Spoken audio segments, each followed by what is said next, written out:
Hello, my little burritos. Welcome, welcome. We're gonna try something. I don't have a gift line, so here we are. Uh, there's a person online who goes by Chef Reacts. I'm sure you know him. He's very popular. Or Chef Reactions, I should say. He, um, he's a chef. I think I'm looking at his profile. I don't want to overstate any accolades. I will just say I genuinely like him. He's a chef who watches people's cooking videos and he makes very uh salty, sarcastic, dry comments as they're cooking. It's delightful. I think he does swear sometimes, so if you have little ones, maybe not for them, but it is delicious. Um And then most of the time at the end, he'll be like, I just delete it. I still try it. He's just delightful. Anyway, of course, I do not know him personally. I'm just following him online, but he's just delightful. And he recently started saying like he's getting into baseball, like he's reading about the history of baseball and if you are a super nerd and you want a sport, baseball is your sport. I mean, there's 50 ways to be nerdy and love baseball. It's so fun. You could be like me. You could keep score at all the games. I'm gonna be the old lady who like keeps score at the games. It's happening. I'm already doing it. So, anyway, so he's getting into baseball and he says, you know what? A lot of times when you're a baseball fan, you inherit your team loyalty, if you will, from your family or your friends growing up or whatever. Um, he's getting into it as an adult, so he doesn't have that. So he has like the unique position of like researching and picking a team, which is pretty cool, really. Because I mean, I could do that, of course, but I I was born into it, so I am a Cardinals fan. Anyway, so he's saying like, "Oh, I'm gonna pick a team," and of course everyone's like, "Pick my team, pick my team," and he did like a reverse draft where he like the first round he like kicked out all the teams he didn't want, and of course the Cardinals went out in the first round, and I was like, ugh. So he had it narrowed down to like five teams, and since it wasn't my team, I kind of don't remember what he picked. I do know that I was like, don't pick these two teams. They're actually I said three because they're trash, and he did not pick them. So, uh, but then he announced the All-Star game that he is a Detroit Tigers fan, which is cool. They're not a terrible team to pick, but it wasn't the Cardinals. Anyway, I th thought it'd be fun if we wrote a poem about him. Uh, I don't know what we're gonna write though, so here we are. I'm going to timestamp this, so I hope that you didn't watch all of that. And now we're starting. All right.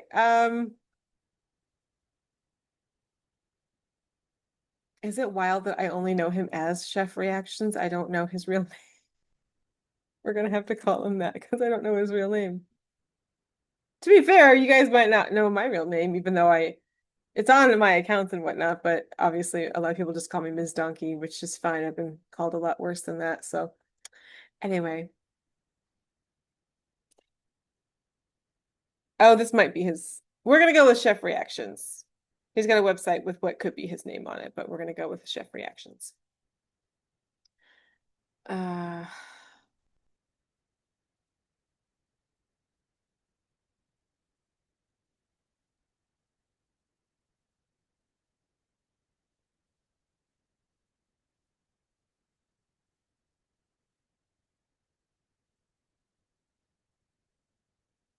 I'm going to. I want to look up the Detroit Tigers record.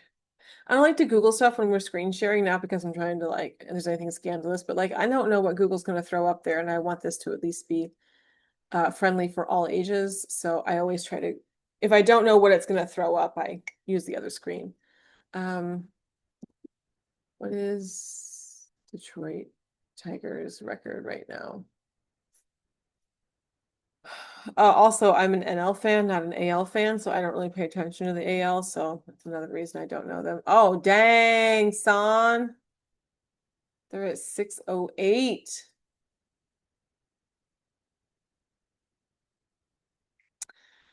Yeah, and the White Sox are at 330.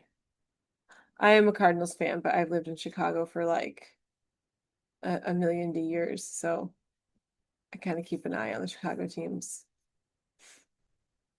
That's quite the spread from 330 to 608. Now I'm looking at everyone's I'm looking at everybody's stats. I'm just looking. What are we hurting here? All right, it's July, so you gotta take all this with a grain of salt. Oof, Rockies. The White Sox have the second worst record in both the AL and the NL, I believe. Yeah. But the Rockies, yo, what's going on there, dudes? And I think the Tigers have the best record in all of baseball right now. Oh, chef reactions. Okay, you guys did not tune in for baseball stats, but in my defense, I write about so many weird things that you don't know what you're going to get when you come on here. What are they at? 608? Probably won't need that, but uh oh no, wait. Oh yeah, that is. For a second I thought I said twins. Can't. You have to be able to read to be a writer, which is not something that they tell you, but it's very important to be able to read. The Cardinals are 6.5 games back off the Cubs and the Brewers, who I will be honest are the two of the teams I was like, don't be those fans. The Cubs and the Cardinals have what I think is a very friendly rivalry. So it's more of a fun jab than anything else. And that's all I'll say about that. The Cubs are, don't tell anyone I said this, but the Cubs are fine. They're fine. I did live next to Wrigley Field for many years, and that was super fun. I very much enjoyed that. Um, and even though I am a Cardinals fan, I did go the night the Cubs won the World Series because I was like, I just want to see my friends be happy that the Cubs won. And then I was like, all right, now we're enemies again. Let's write a poem, you guys. I better timestamp from here.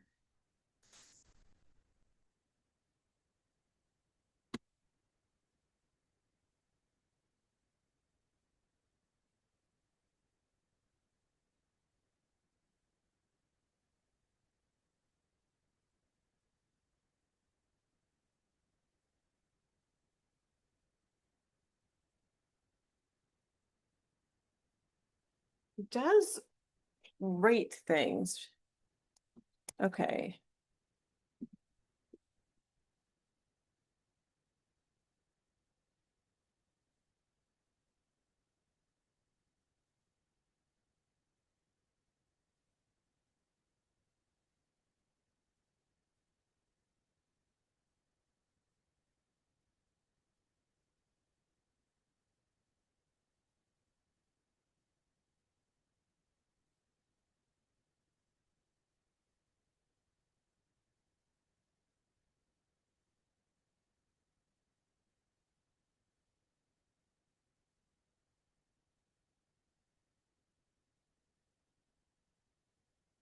Little alliteration there. You know I'm going to do the tasteful baseball rhyme. I just got to figure out how to get there. Chef Reactions likes to rank what's terrible and tasteful.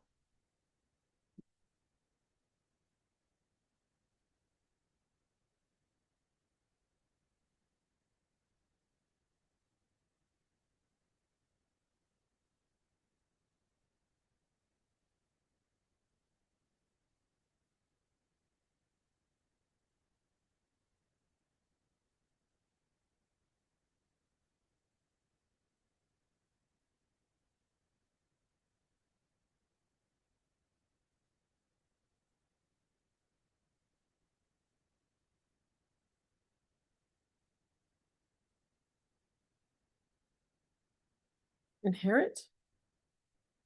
You gotta be able to spell too, guys. Most of us inherit.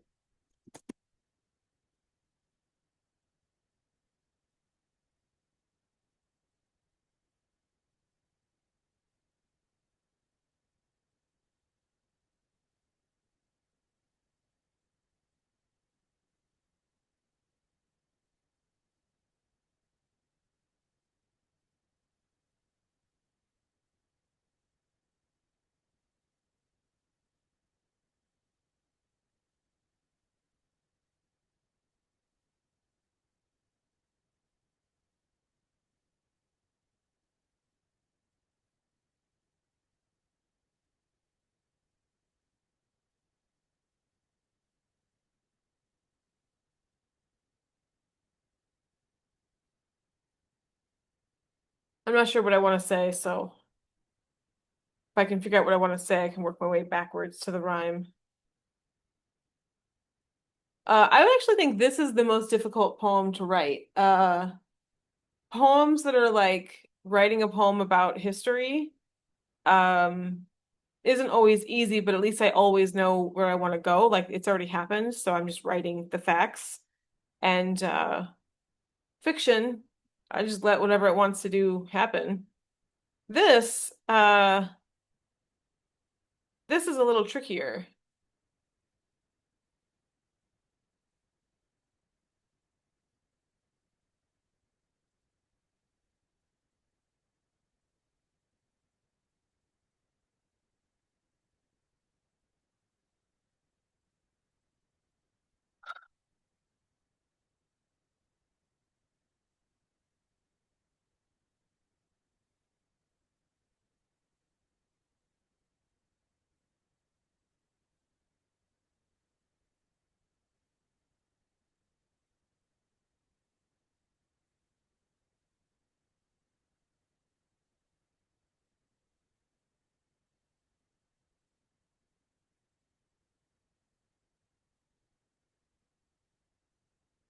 I'm gonna look up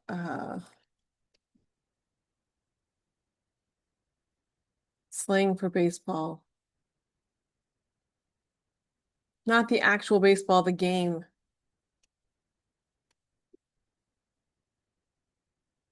I hate when Google gives you what you asked for and not what you wanted. No,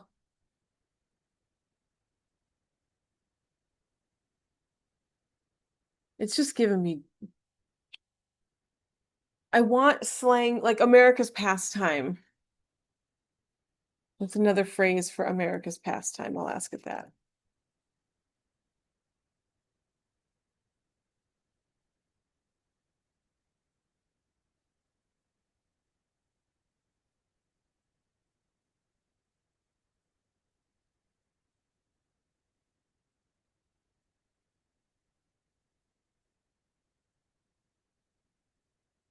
Sometimes I hate Google. I just asked it, what's another phrase for America's pastime, meaning baseball? And it said, the nation's pastime. No kidding.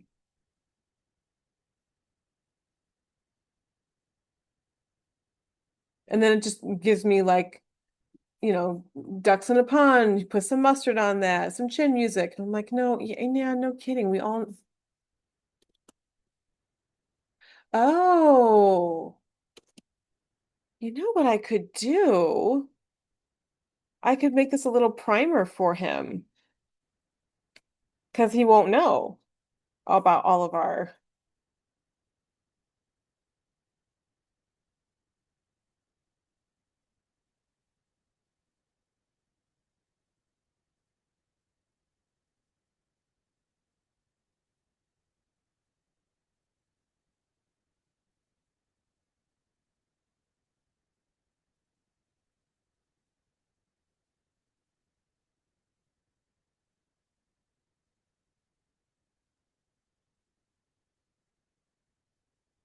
We could make this like, here's what like these all mean. We could try that.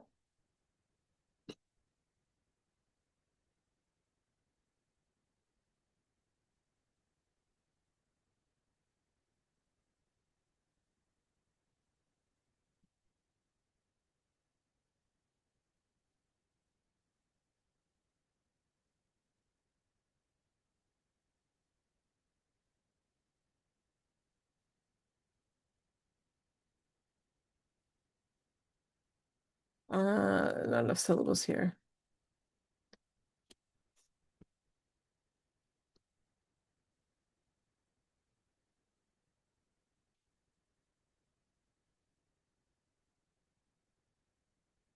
All right, let's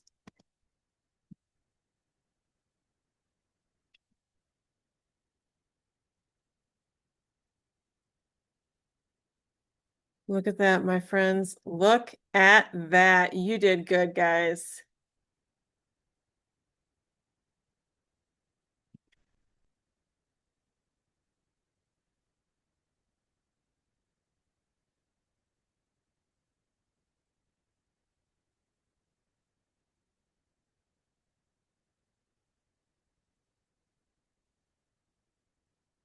Okay, what we could do here is, oh shoot.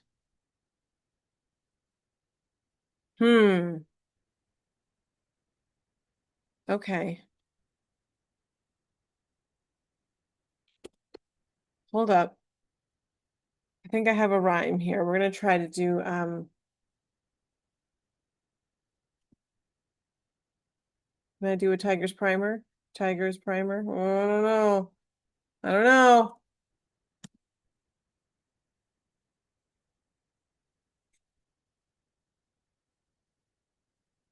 I don't even know what I'm gonna do with this. Because if I write this, I'm gonna have to draw him specifically.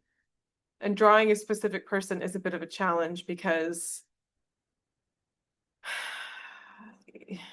like when I'm drawing something for a fictional poem, whatever the illustration is what it is. There's no, and then people are just like, yeah, that's it. But when you're drawing a picture of somebody specific, they have to see it and be like, oh, it's this person. And if they don't, then you failed. So that's the safety of painting for fiction is that you can't fail.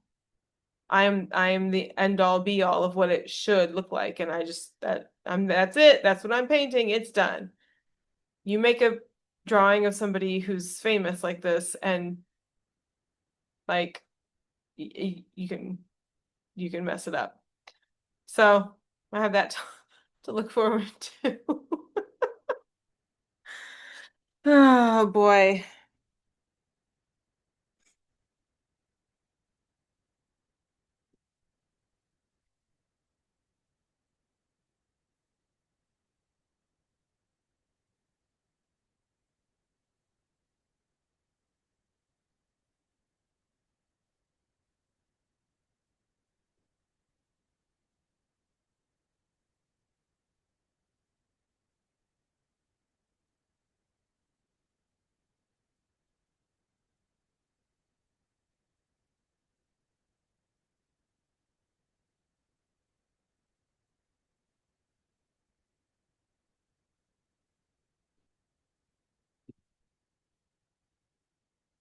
Can I say is it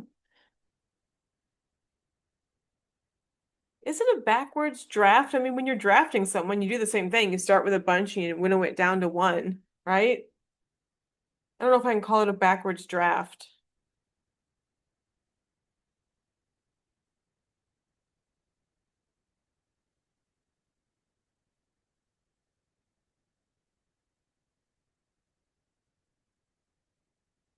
I might have to go back through. Oh no. I'm looking at his oh, I think he saved them. Okay, I'm not going to bore you guys by going back through. Oh, do I have to? I think I have to because I have to see what he called it. Shoot.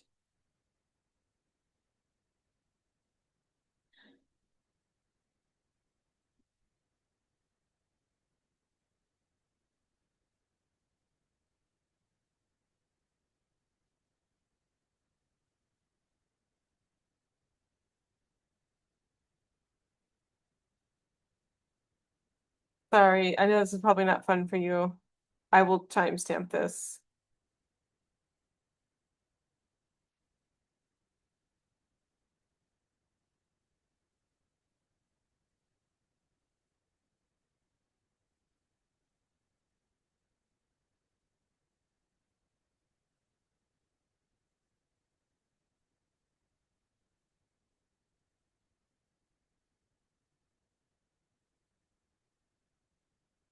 I'm just going back through his story to see if he used any specific phrase for what he was doing.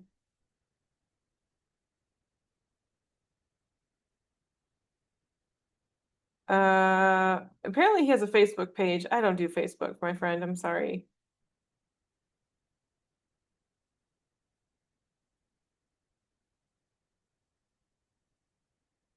He scouted out which stadium seats looked the most comfortable here.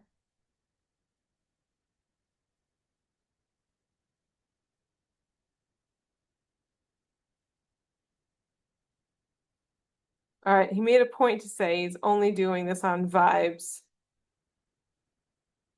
There's so many people pitching him to like be this fan.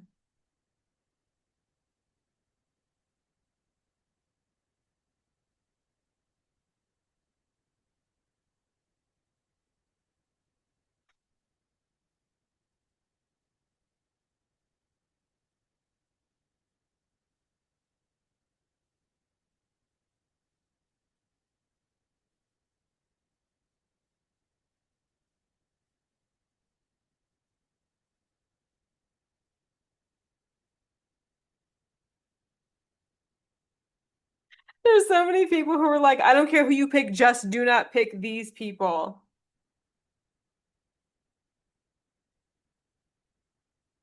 Cubs, Tigers, Padres, Guardians, and the Phillies. Those were his. Oh, and the wild card was the Mariners.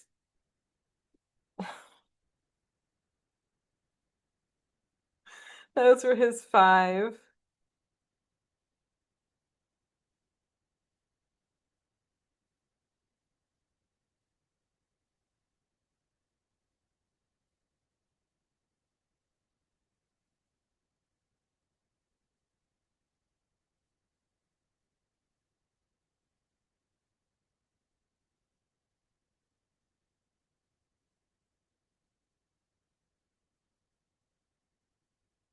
Really is a weird word because it's not spelled right. That's why. Here's a fun fact. I almost never spelled this word correctly. I almost never spell that word correctly because when a word ends in E, you almost always drop it and then add the ending. So when I'm writing truly, I'm always like drop the E and then add that and that. Wait, now I don't know how to spell it. Why are you letting both words be right? I hate you.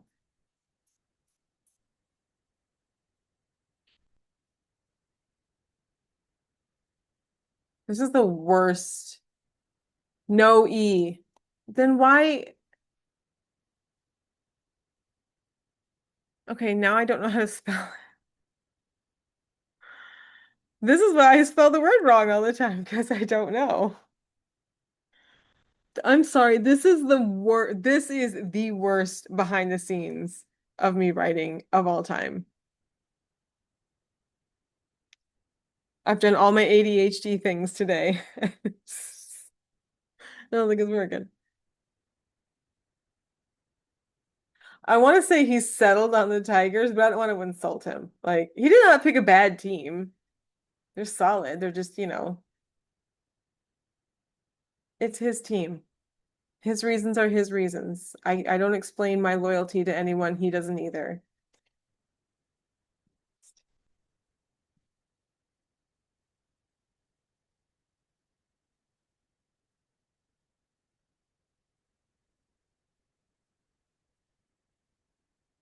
Let's go with he landed.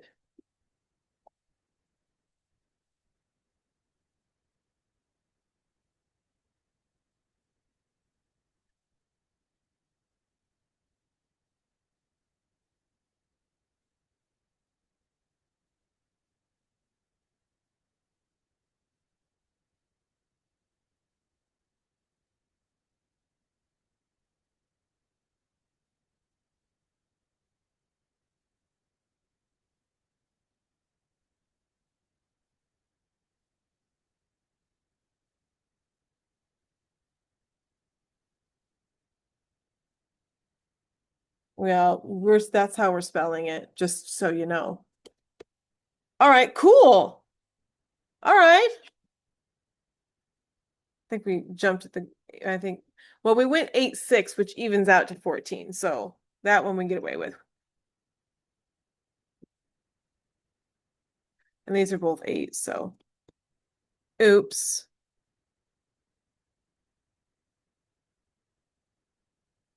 All right, cool. Now we just gotta easy peasy throw in some old-timey baseball terms.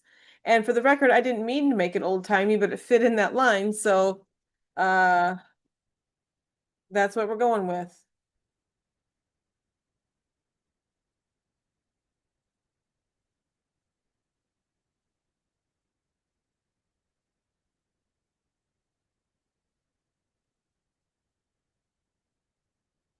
I might swap out old-timey because I want to, I don't know.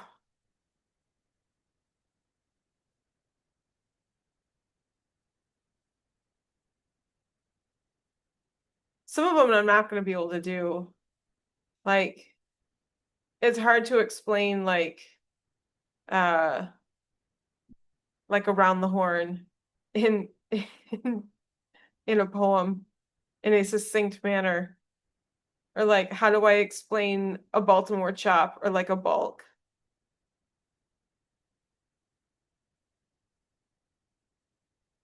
There's so many things I'm like I don't know how to explain I mean I guess I don't have to. They could just be references that he'll have to figure out like Maddox being a painter and like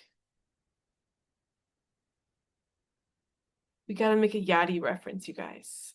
Come on. Gotta make a Yachty reference. We gotta mention the goat, the curse of the goat. So many things we gotta mention. And I don't know anything about I gotta look up some what is a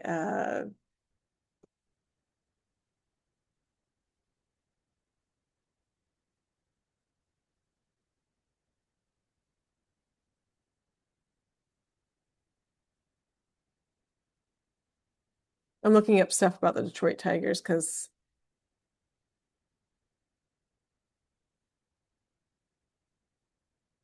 okay, they're the oldest AL team to have only one home city and one name in their history. He will like that, I bet you.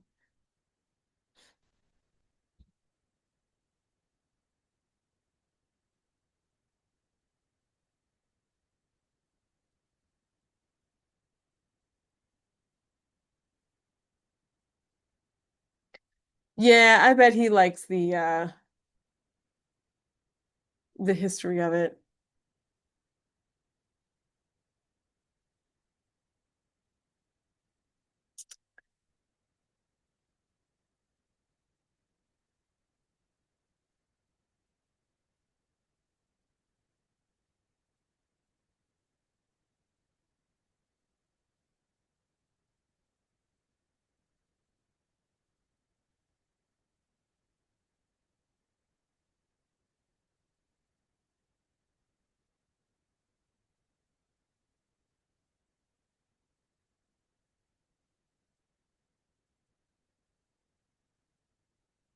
I could say old time baseball primer, but timey is more fun.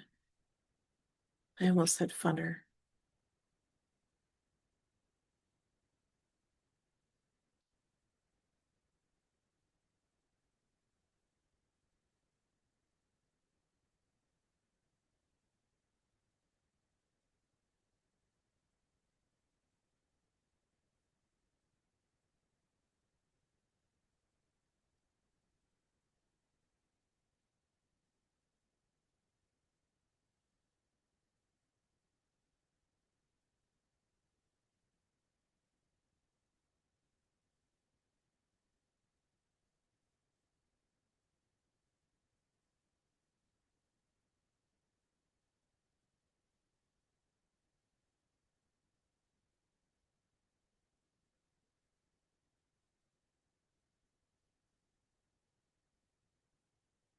I used to have a baseball dictionary. I highly recommend it. It was super fun.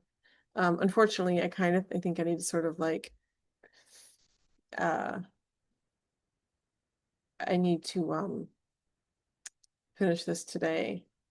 Bit of a timely. A ballist used to refer to a player.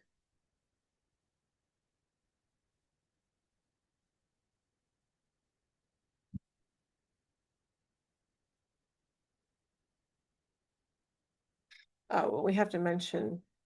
All right, here are the things we have to mention.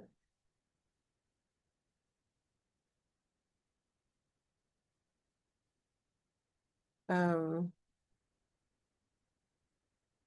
Here's the goat. What else did I say? Oh, I think he'll like Maddox. And then we have to give a nod to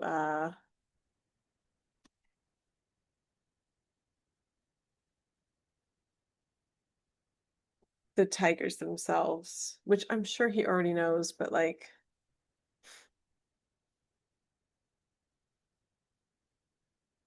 and I don't know how I'm gonna fit this in, but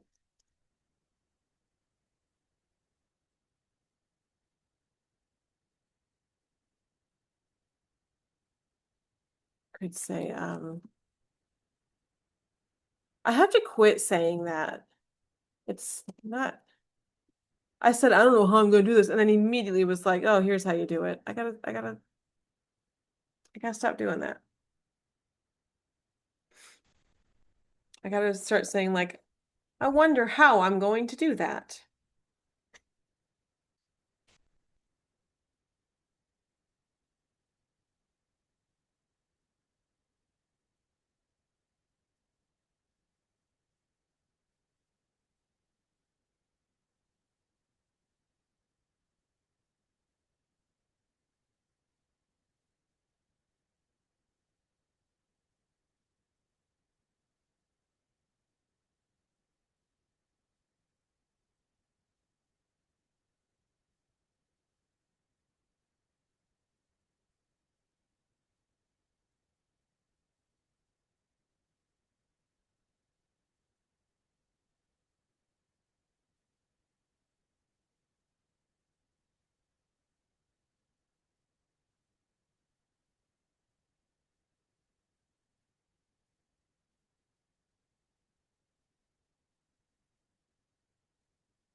I don't want to use pitch twice.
I really want to mention dish, so that's where we're at. Just looking at more baseball slang. Maybe if I can type. There we go.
You can tell I'm trying to get all the food stuff in here for him.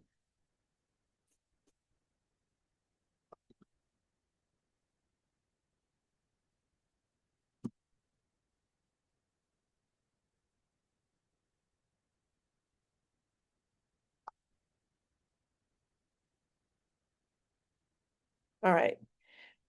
I'm going to try to switch lines 2 and 4 here because we pronounce the word cookie like I just did with the emphasis on the first syllable.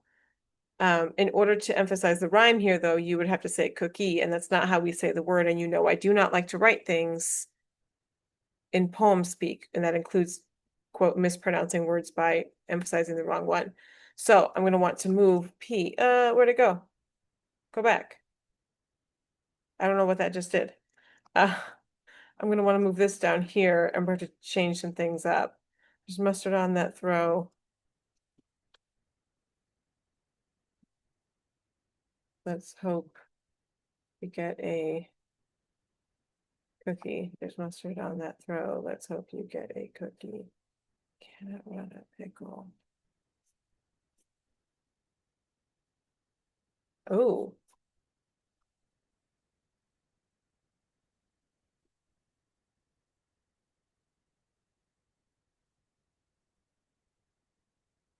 okay. What are we doing here?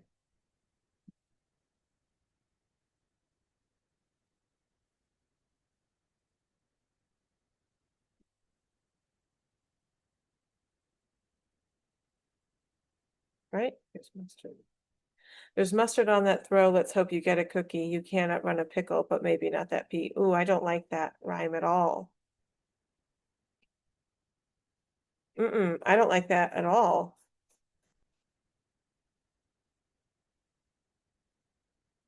There's mustard on that throw. Let's hope you get a cookie. You cannot run a pickle, but maybe not that pea. There's mustard on that throw, but maybe not that pea. You cannot run a pickle, but maybe not that cookie. Does it work better the other way? Mustard on that throw.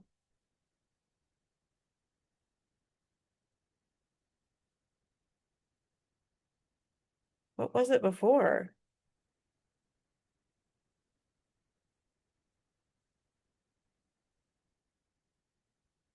Okay, not gonna lie, I did like it better. I liked it better the other way, but the rhyme didn't work.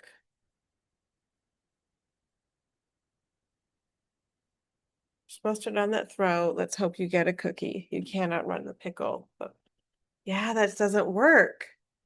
Dang.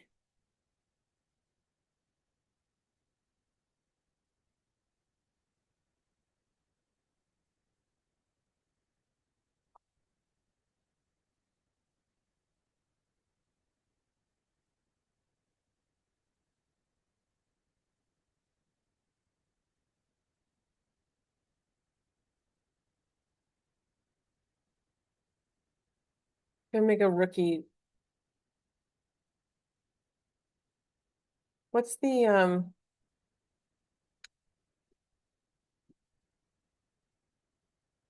hmm,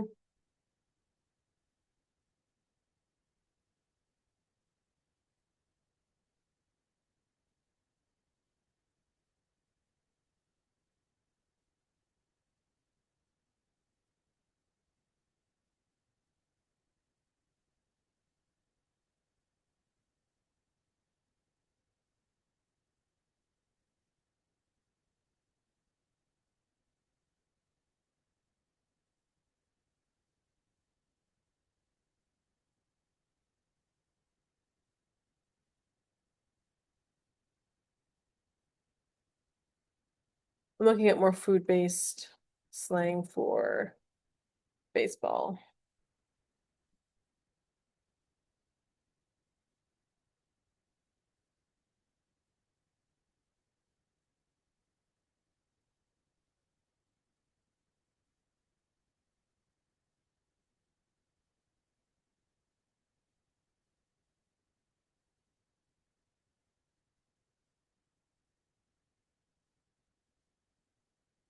Uh-oh.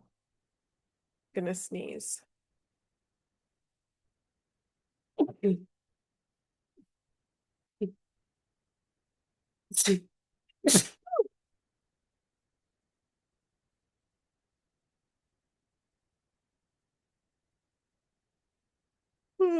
Excuse me.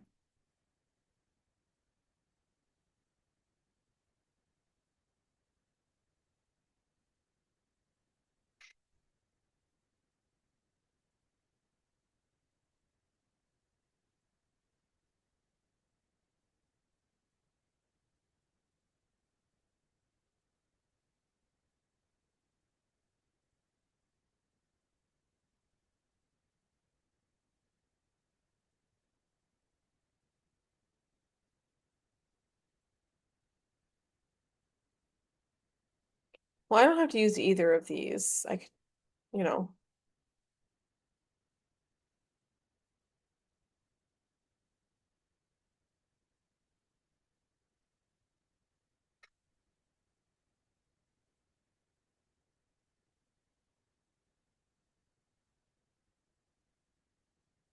you know that I want to, though.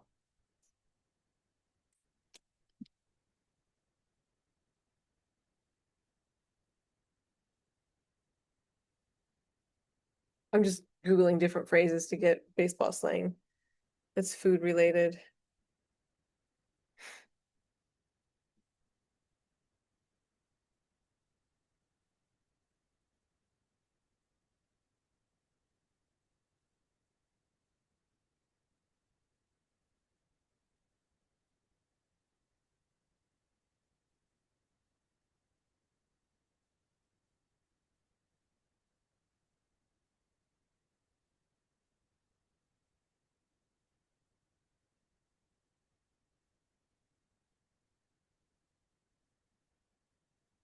Problem is, I know a lot of baseball slang, but I don't for 1 second pretend to know even a solid percentage of it. There's so many weird things that people say in baseball, but the funny thing is, even if you've never heard it before, 9 times out of 10, you're like, I know what they mean.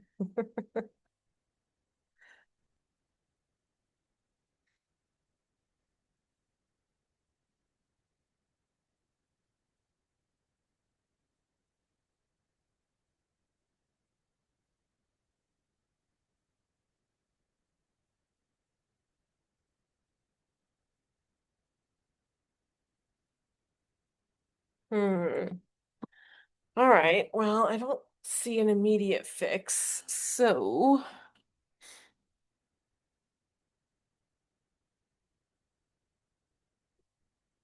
let's go back to seeing how much we hate this.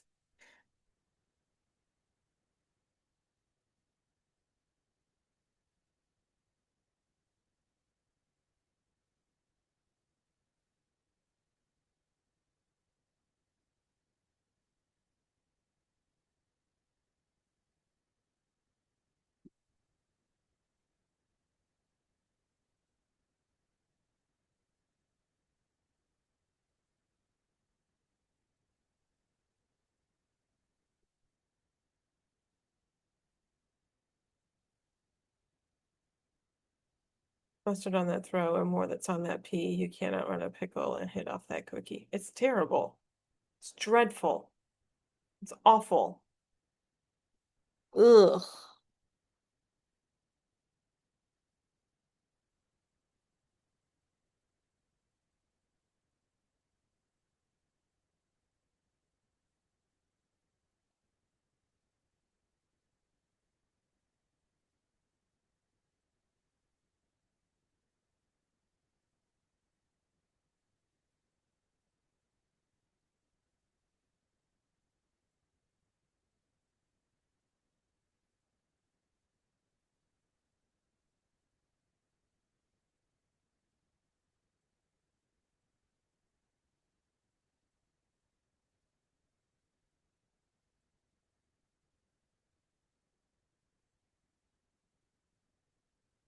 I'd like to mention a ribeye if I can.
Oops. Can.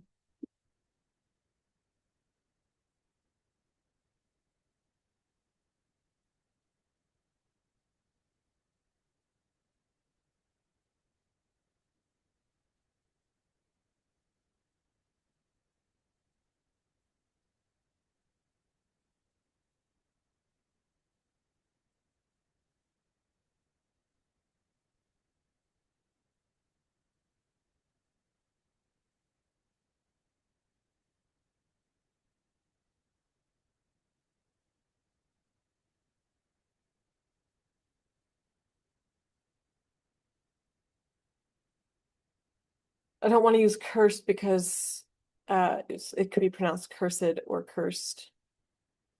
Throws off the rhythm.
Okay, is there more food related? I'd love to mention a ribeye or a tater or a meatball. Let's get these in here. I didn't mean for this to become food related, but come on. Ribeye, meatball. I guess I did never say cookie or a pea. Of course, none of those rhyme, so there's that.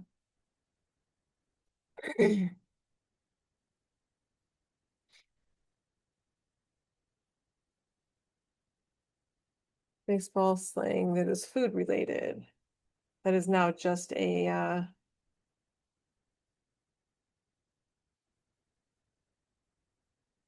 you know how if you search something like the first ones are just purple, it's not just all purple.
Hmm.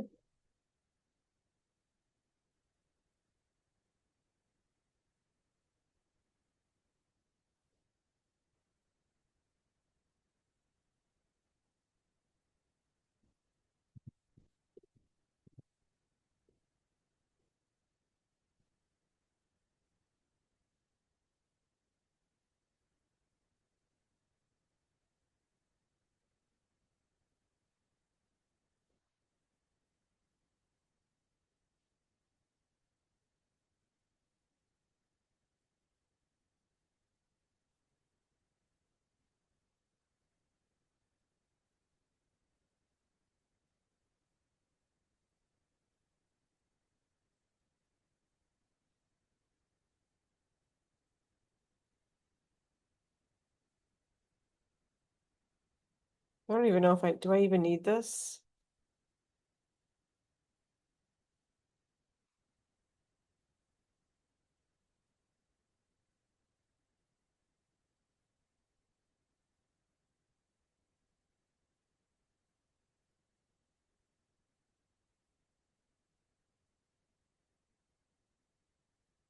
I think the only thing I didn't include was a cookie.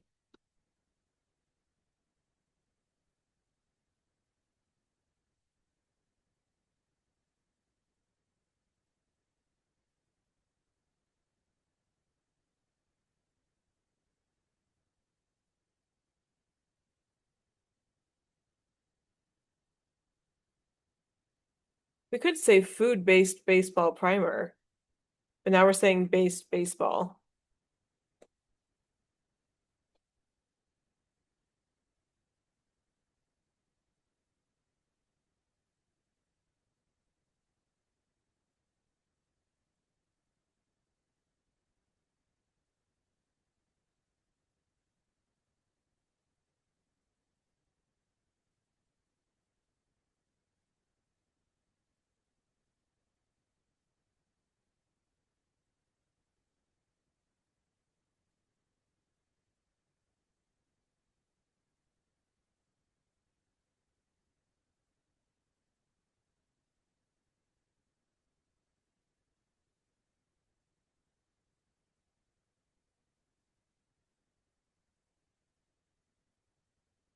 Yeah, I think cookies anything I didn't mention. At least it's on this list.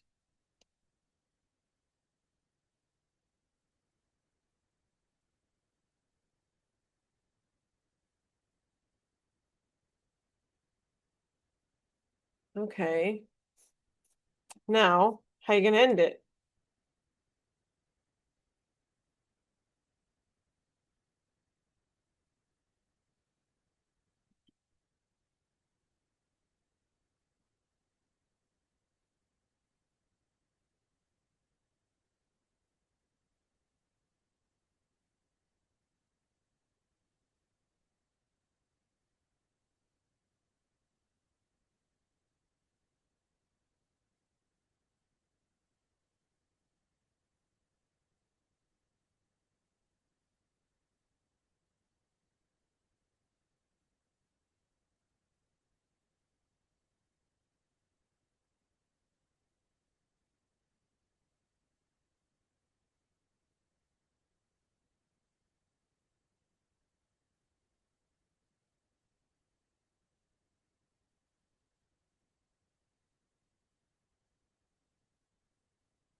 I could say delicious as a nod to the food, but then I lose the alliteration.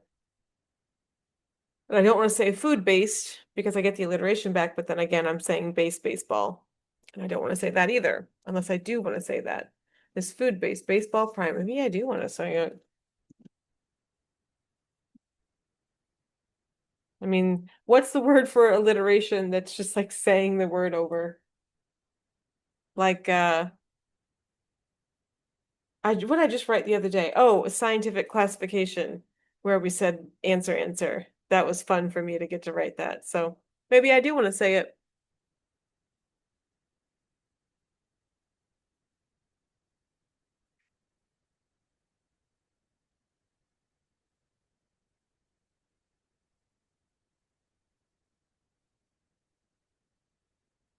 Oh, shoot. I might be able to fit cookie in there, but I gotta lose the no-no. But then, I mean, the whole point was to make it food-based, right?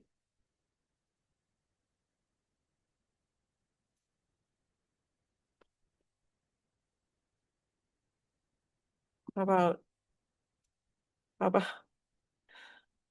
don't overlook a cookie or let the pitcher make you fish. Don't overlook a cookie. That's 7. There's high cheese and chin music thrown over the dish. Don't overlook a cookie or let the pitcher make you fish. There you go. We got our food in. Don't hit a can of corn. Put some mustard on that throw. You can't outlive a pickle and the curse of Billy Goat. All right. The curse of Billy Goat is really just like, as a Cardinals fan, I want to make a small poke about it, but we're gonna pretend like you could eat goat. So we're just gonna leave it in there. A salad is a meatball that can lead to a tater. Grand salamis make 4 ribeyes from a pea that is a laser. Best of luck, chef reactions, and the oldest one name team. Do I want to say it's hold on.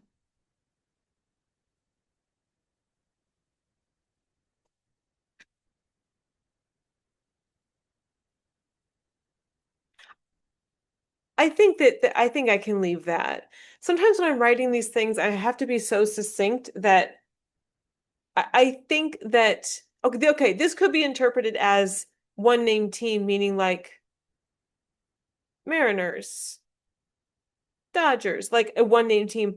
But I think that people who like Detroit Tigers fans know exactly what I mean by this.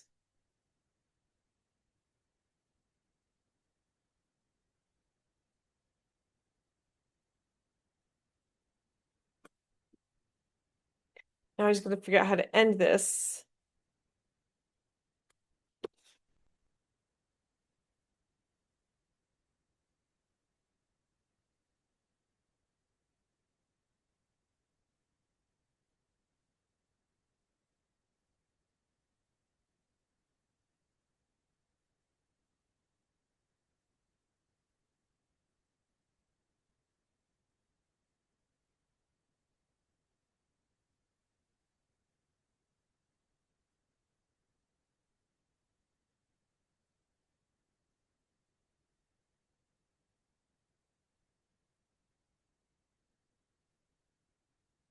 Hmm.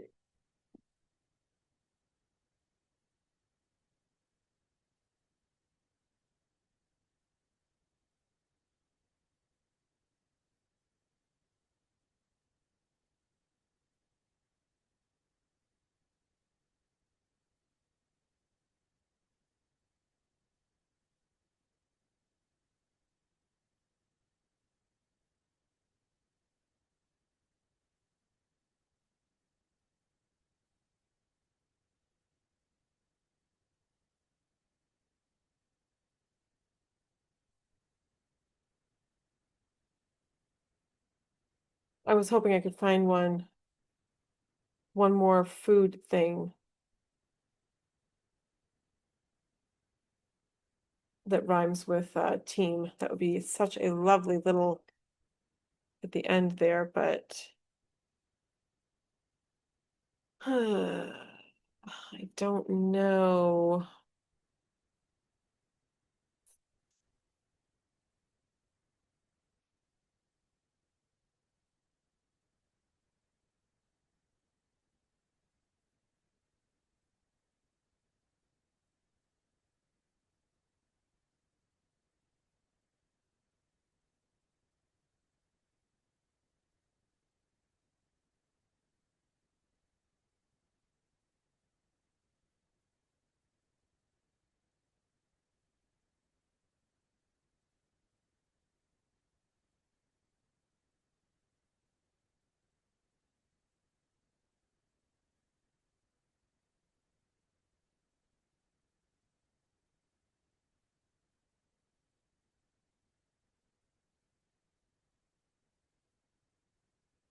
I guess I could argue that chin music is not technically, well,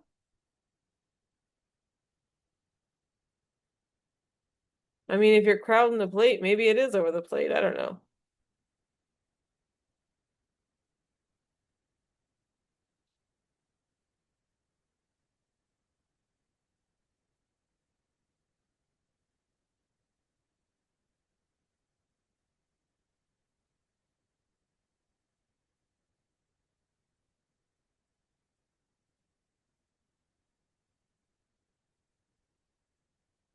Oh, I know what I want to say. I just gotta figure out how to get there.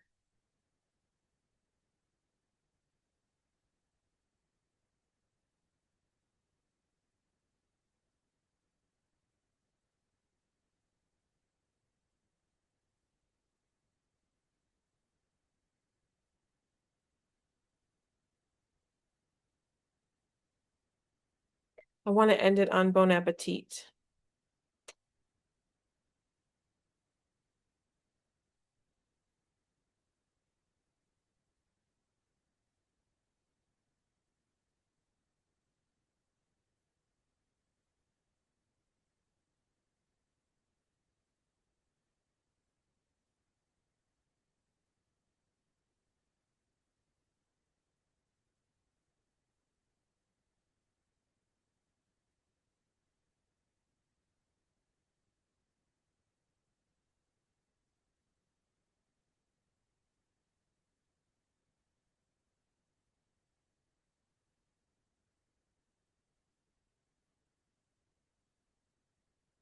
Just remembered I have a meeting tomorrow morning first thing.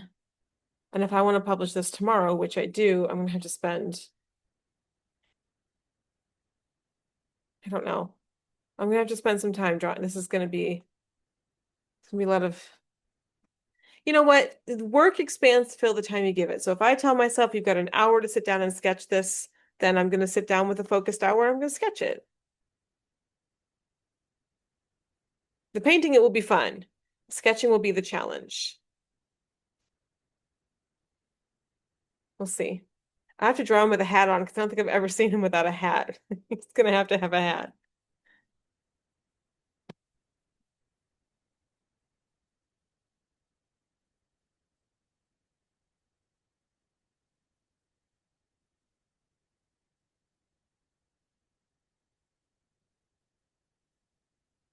Best of luck, chef reactions, and the oldest one named team.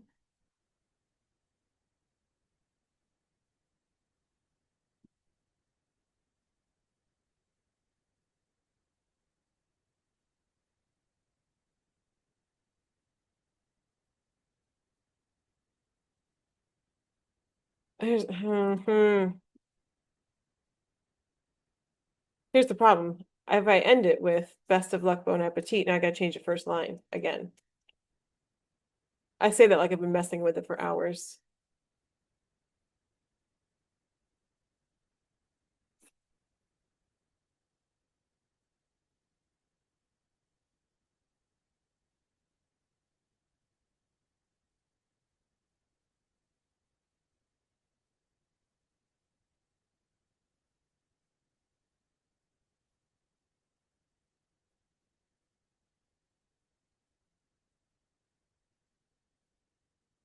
No,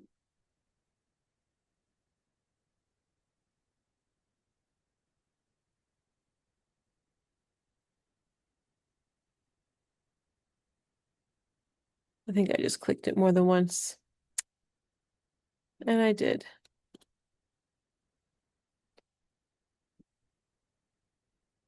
All right, that is the last line.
All right. That is not the worst thing I've ever written. We're gonna let it sit overnight. We're gonna look at it in the morning. We're gonna sketch Chef Reaction's face.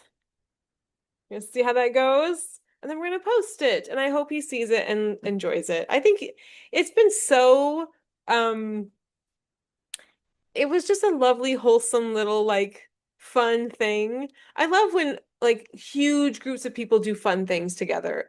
I really I think that's so lovely. And I think it was so nice to have people for like a week we were like, pick my team, and then like in a very fun way, being like, oh, I can't believe he scratched my team and picked yours. Like it was all delightful. So I hope that he has a lovely season. He seems like a very nice person.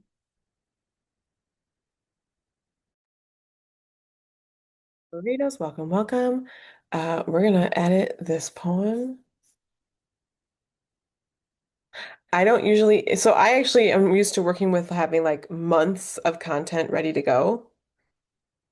And then I decided to do this last night. I'm supposed to publish today, so this is new for me. It's a little bit of extra adrenaline on writing this today. So just haven't read it, so we're just reading it again for the first time. Chef Reactions likes to rank what's terrible and tasteful. Now he's dipping his toe in the history of baseball.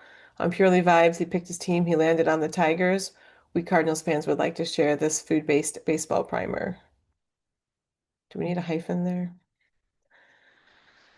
There's high cheese and chin music thrown over the dish. Don't overlook a cookie or let the pitcher make you fish. Don't hit a can of corn. Put some mustard on that throw. You can't outlive that pickle.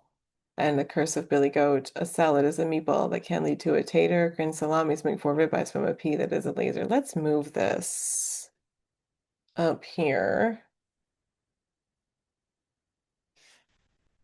I love when you just swap the order and it changes things. Such an easy fix. Because these all kind of have the same thing, and then this is all food, and then we move to Billy Goat, which I'm going to argue is still food, and then out.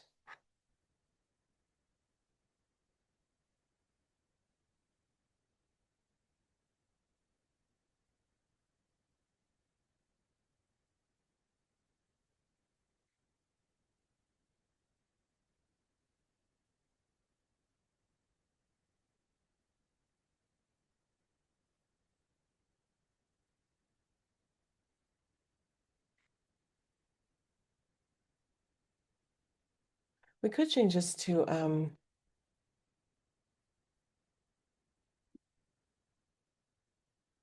which I think has a better rhythm to it, although one more syllable, which we can get away with because then we're going to a shortened line after it. Don't hit a can of corn, put some mustard on that throw. You can overcome a pickle and the curse of Billy Goat. See there? Better rhythm. A salad is a meatball that can lead to a tater. Grand salamis make four ribeyes from a pea that is a laser. Don't hit a can of corn, put some mustard on that throw. You can overcome a pickle and the curse of Billy Goat. Chef Reactions loves Detroit. They're the oldest one-name team. Hope your season is a blast. Best of luck, bon appetit. Guys, I think we did it. All right, now we gotta draw. Let's go do that.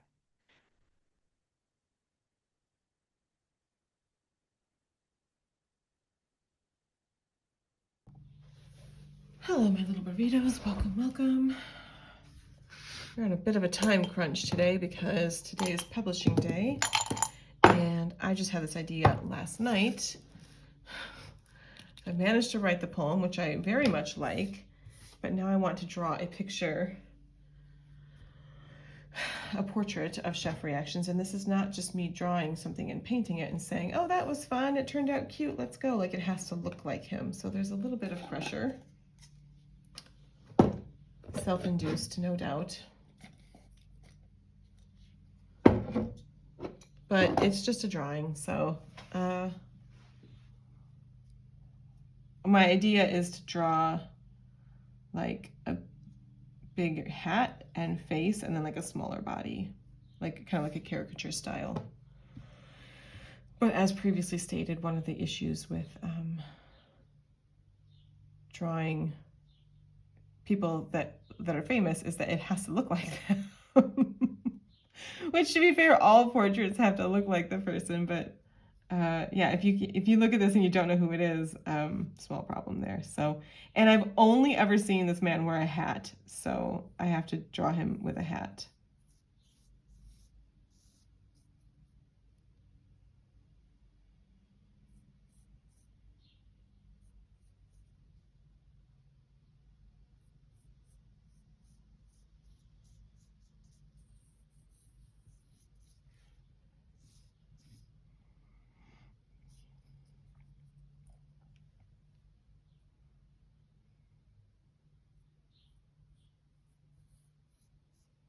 Also, totally unrelated to this drawing, but still kind of fun. I went on a walk this morning and I saw one of my kids. I was a high school coach for a long time, and I got to see one of my kids today, which is always fun. This is already.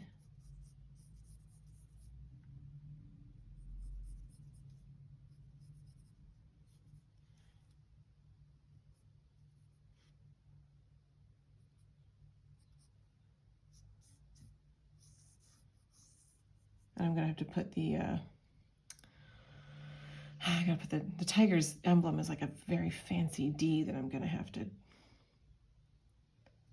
draw.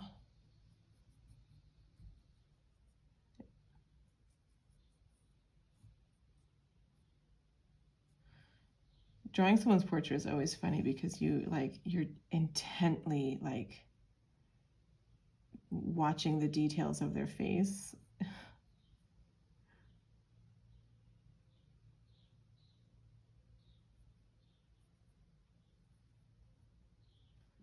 Almost like you've never seen a face because everyone's face is so different when you really start to like look at the details. I really like CrossFit, and I very much love Pat Vellner. I think he's just a lovely person, and I've drawn him several times. Pat Vellner, my apologies. He has like his arms are much longer on his body than like standard proportions would allow. So he's always funny to draw because you have to be really careful to get the proportions right. And then when you draw him, they're like, "That's not a person." You're like, "Yeah, it is. That's Pat." What Pat looks like. He's a nice guy though, or at least, I mean, I don't know him personally, so I don't know, but from everything that I've seen, he seems to be a very nice person. But yeah, he's fun to draw because everything's out of whack from what you expect it to be. Pat, I'm so sorry if you're seeing this. You seem lovely. You seem like a lovely person.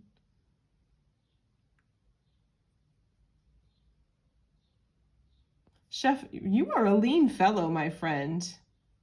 He's got these angles in his faces you do not get if you are a portly gentleman. And I have to draw his glasses. I've never seen him not in glasses. And I have only ever seen these glasses, so it's got to be these.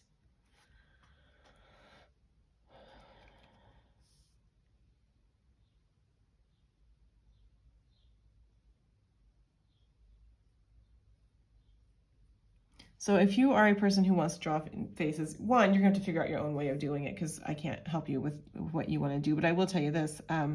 When you are drawing, I'm not going to have room for a body here. What I was thinking. And I don't have time to redo this. We're going to have to nail it. A lot of times you'll see the drawings that are like, it's got to be this, and it's got to be this, and the nose goes here, and the mouth goes here, and the eyes are here. If that works for you, awesome. It doesn't work for me, so I don't do that. I do this where I draw like the hat, and then everything else is like, the ear is here and compared to the hat, and now I'm drawing the glasses based off where the top of the ear is. So, I probably have art teachers out there that are like, "What are you doing?" I did go to art school, but I mostly studied photography.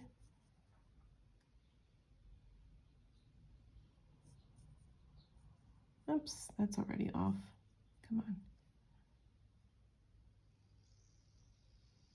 That's too much. Ugh, I gotta get these glasses right.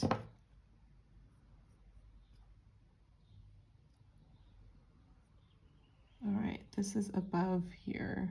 I need this to come up and, oh, come on. All right, is this in line with, this is actually above this a little bit.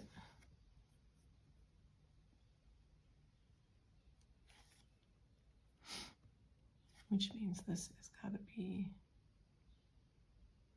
sorry, you can't see it. I'm actually looking on my laptop. I have his picture up over here.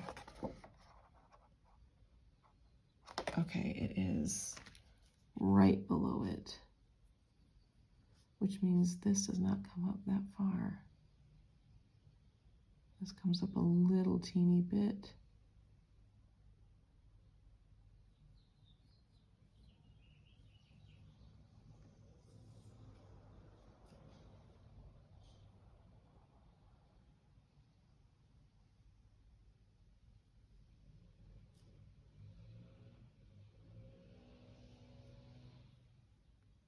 And these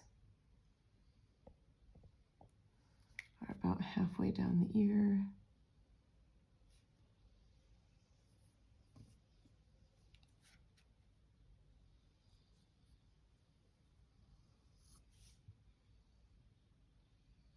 Okay.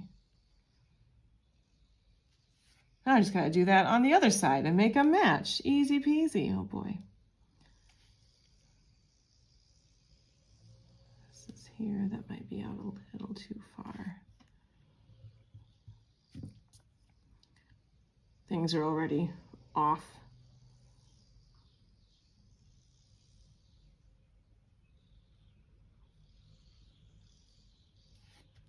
This has got to be here.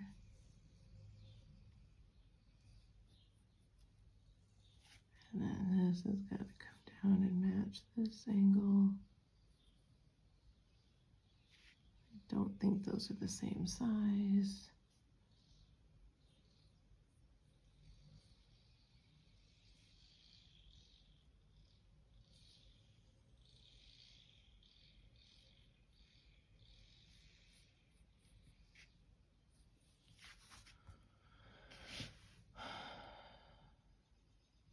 Yeah, those aren't the same size.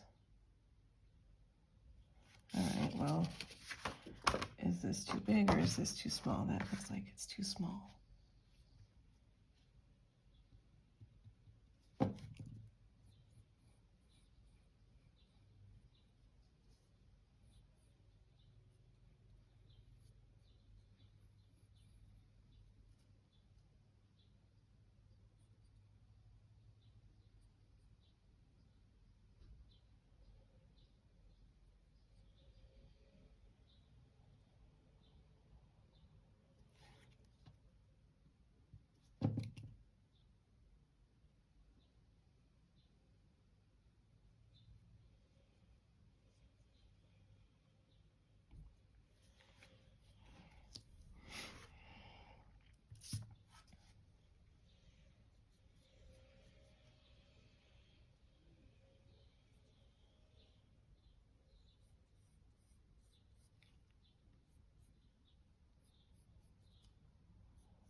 I don't know if we're going to ink this or not. Are we going to ink this?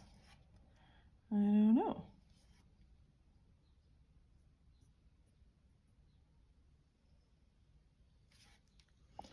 All right, now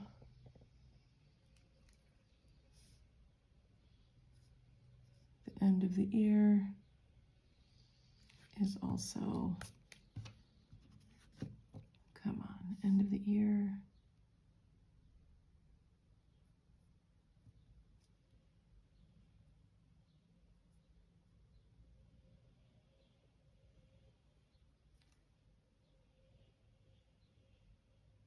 Right about here.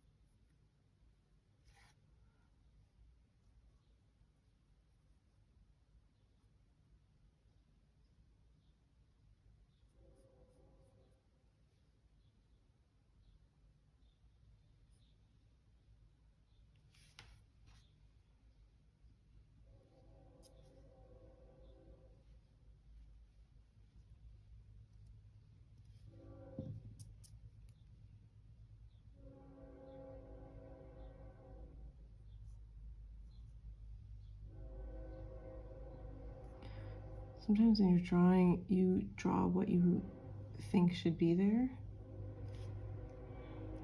And it doesn't usually work. You gotta draw what you see.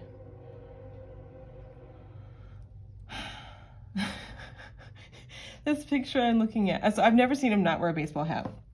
And the picture I'm looking at, he's wearing a hat that says work faster. Yes, sir. Okay.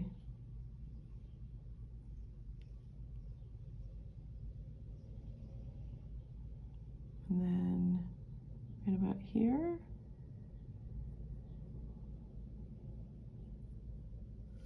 All right, and then the angle of his jaw is about an eye. Oh, I didn't do his eyes. Shoot. Shoot, shoot, shoot. Shoot. This was going so swimmingly, and then I remembered I didn't do his eyes. Eyebrows are going to be easy.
Nope.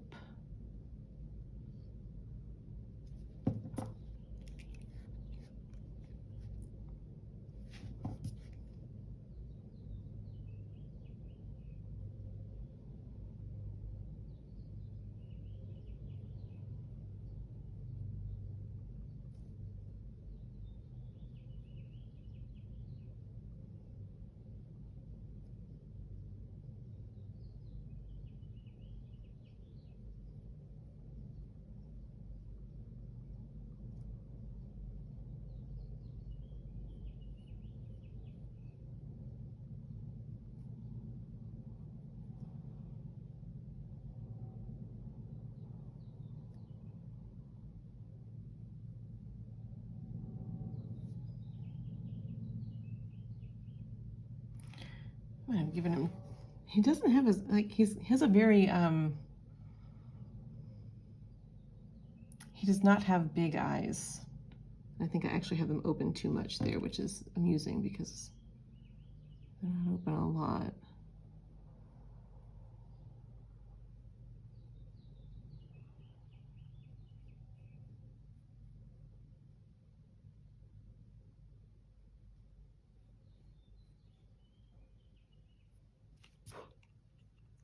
That's a lot better.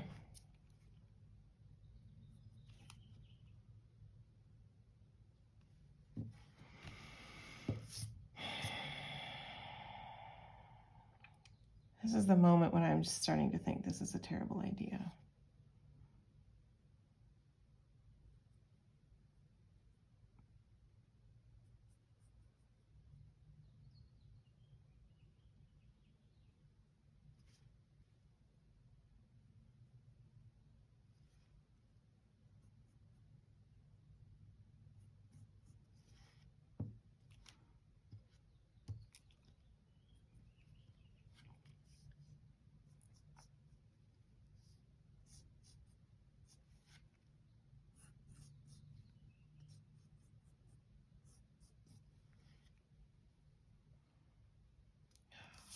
I'll put the picture up when I'm done, or maybe alongside it the whole time. So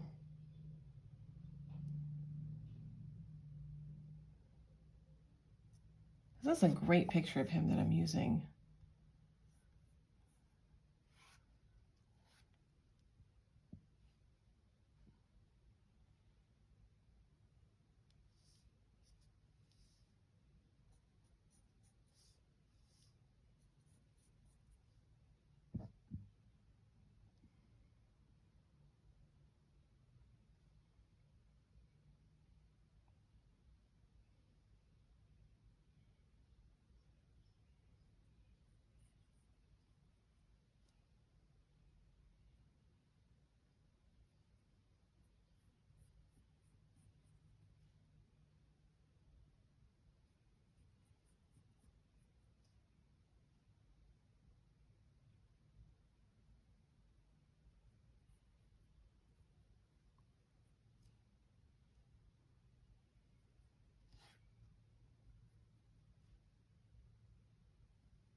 That's not the shape of your eyes. What am I doing?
This creasing over here is a very interesting shape. I want to make sure I get it right.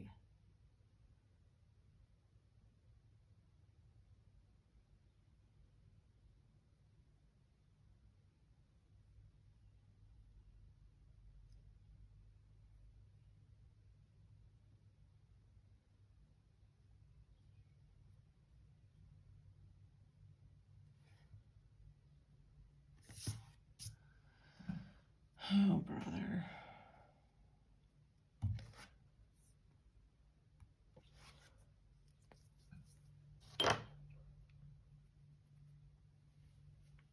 Okay. Okay. I need an eye width from the tip of his nose is the bottom of his lip. So right there is the bottom of his lip. And then another eye width from there is his chin.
also don't do beards a lot.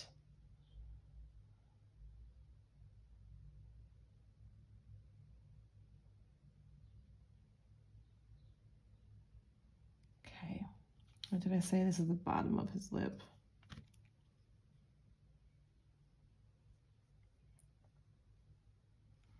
And this corner of his mouth is just to the inside here.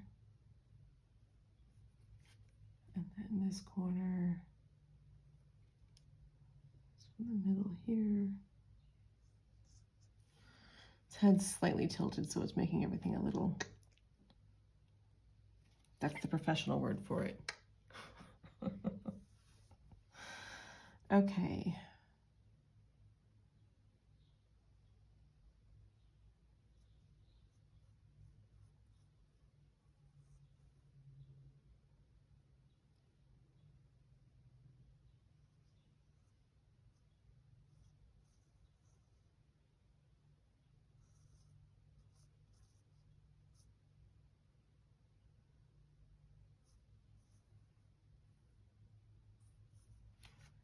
Those lines look very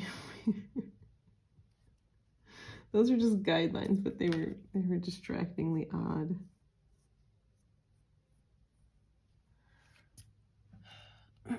Okay. It's a very prominent Cupid's bow, so we have to make sure we get that in, and I need to figure out the spacing of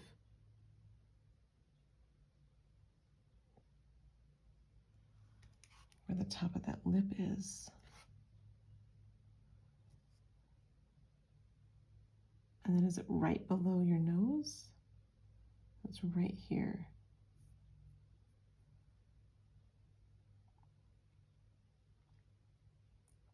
And then it goes right here, so here, and then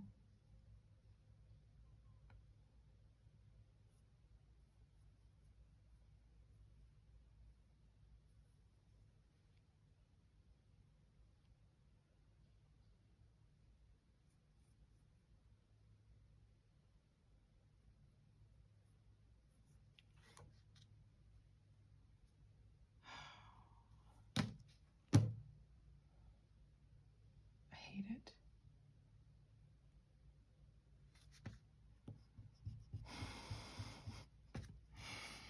I hate it.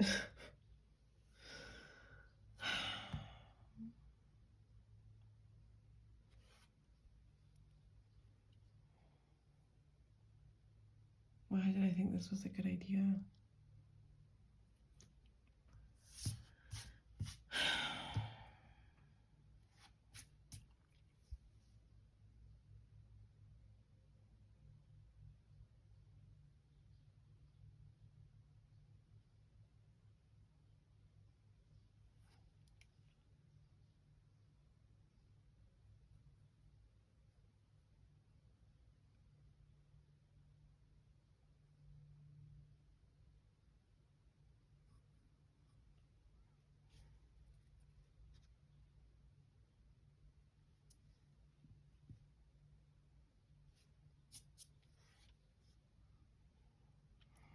I mean, keep in mind that we're going to add shading when we paint, so it's going to give his face dimension, but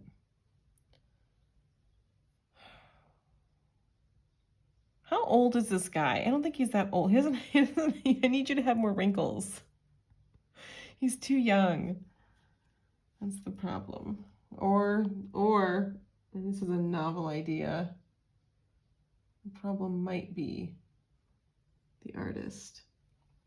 Might be the artist, guys.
trying to trace, it's got a little gap here between his Cupid's bow and his beard, so I'm just trying to trace it so that when it's very well defined.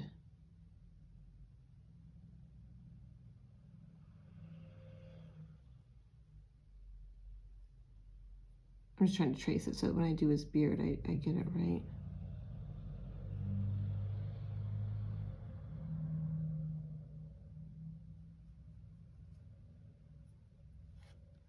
And then this.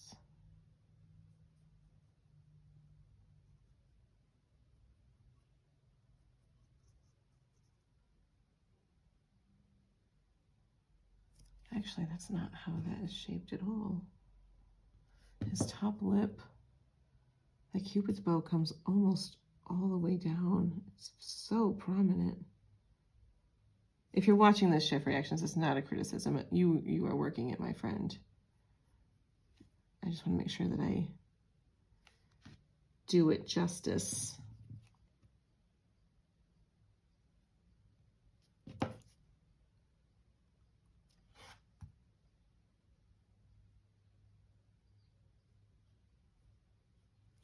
That's a little bit better.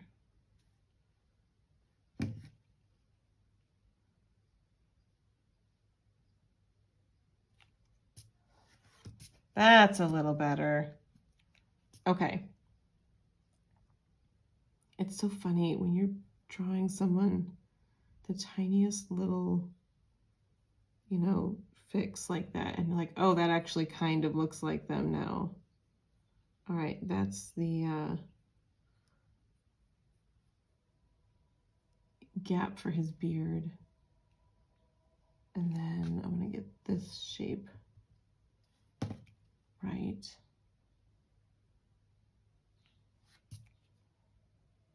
I still don't know how I'm gonna do the beard because I almost never draw beards like his, so. I could do like a gray, you know what? We're gonna keep this loose, my friends.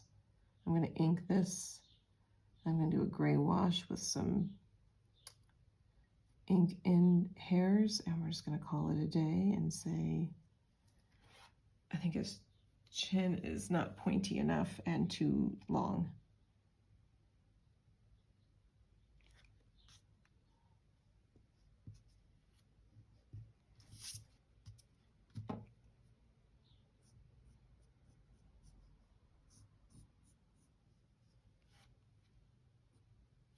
Are you too long? Your chin too long there, my friend? Let's fix that for you.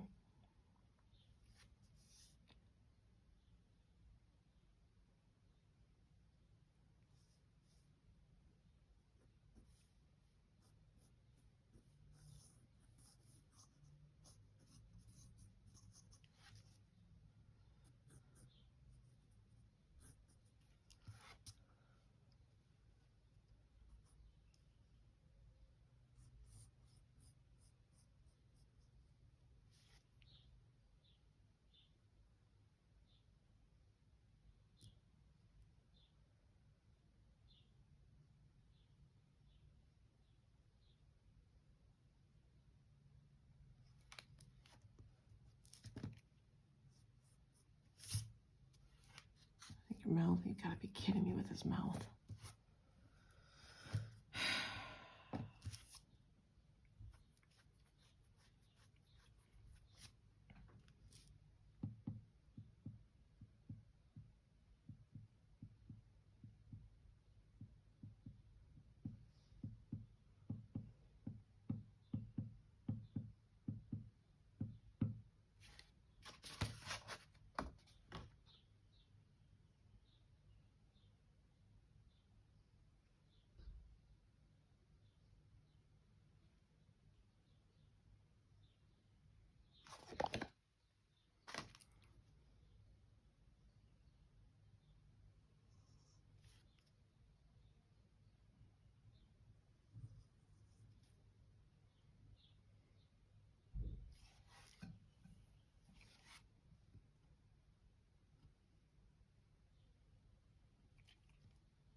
That gap looks weird right now, but we'll fix it when it's when we paint it.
I know this looks terrible right now, Chef. I'm so sorry.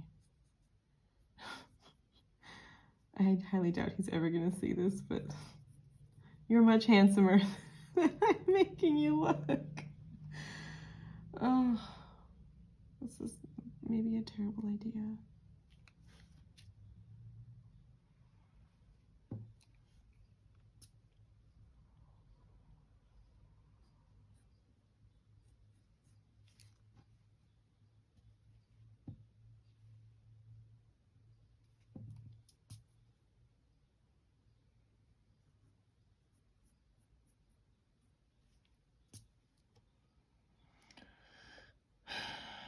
Those are just guidelines for his hair. And I'm not sure what's going on. I actually don't know. I've never seen him with his hat off. I have no idea what we're doing under this hat, but it doesn't really matter because I can't see it. So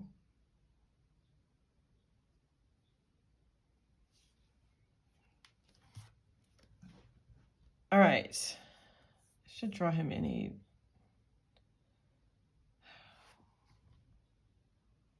I actually can't see his eyes well enough in this. I'll have to get a different picture and use that, I suppose.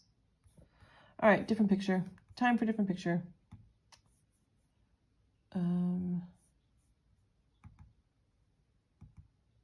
Here we go. Here's when I can see his eyes. And he's smiling in this picture.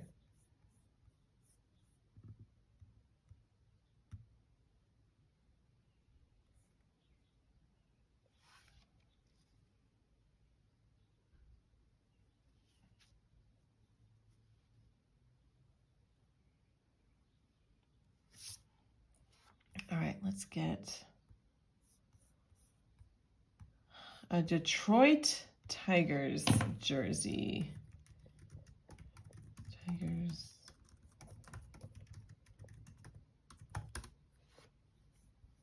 What do we got here? Do I put him in electric orange? What kind of jersey do you want to wear here, Chef? I feel like the bright orange one's pretty. Can I see a dude wearing it, please? I don't just want it on the hanger.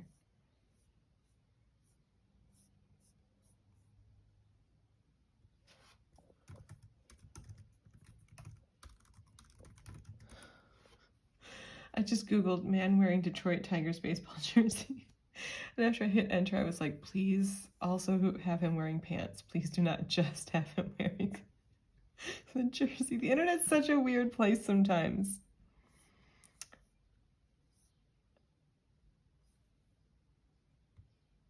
Okay.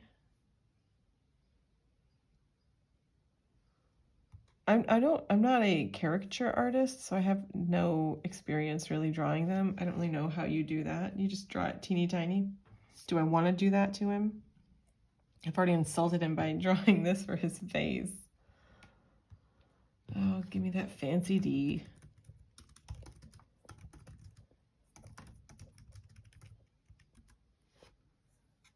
Oh boy, I gotta draw that. You couldn't have picked the Cubs, couldn't you, Chef? No, no, no, no. Don't pick the Cubs. I could have drawn that in 4 seconds. Oh my gosh.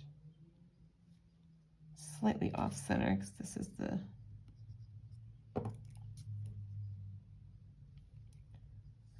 brim here. All right, let's do.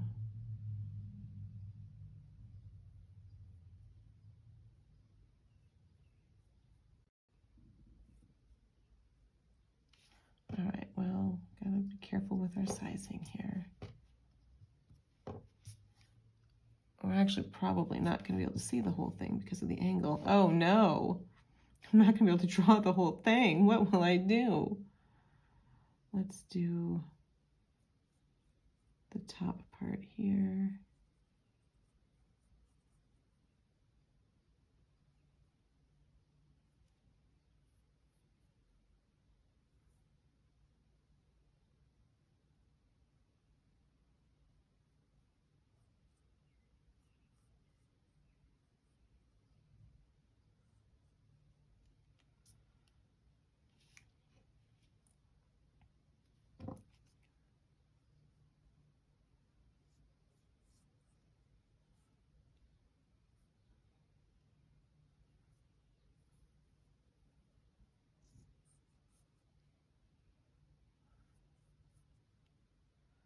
Okay, and now we're gonna do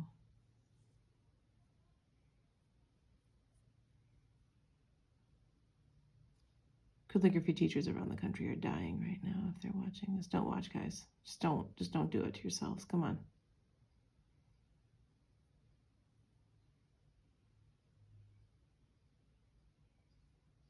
Those are terrible. Come on.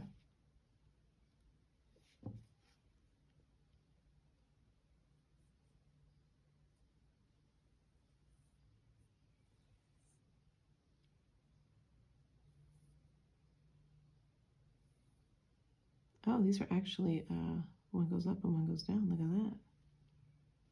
And then these are just these are not tricky to draw, Becky, just but they are fatter up here.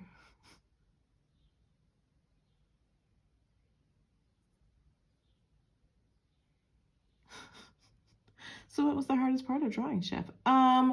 The little weird tail thingies on this side of the thing. That was the hardest part. And then we're just gonna do this here, cut off by old hat. There we go. Chef, I don't think I got your chin and or mouth right.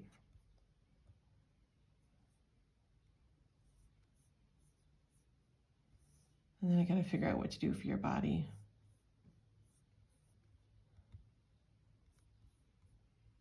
Your chin is not that pointy.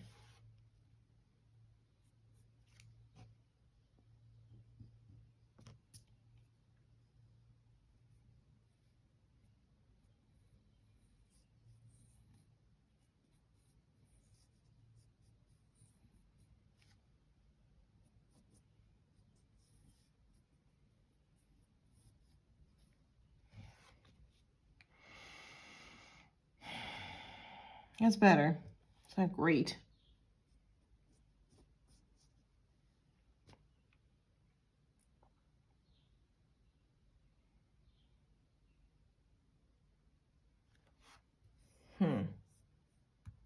Well, what do we want to do here, guys? We could do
We'll maybe try to make them even, Becky.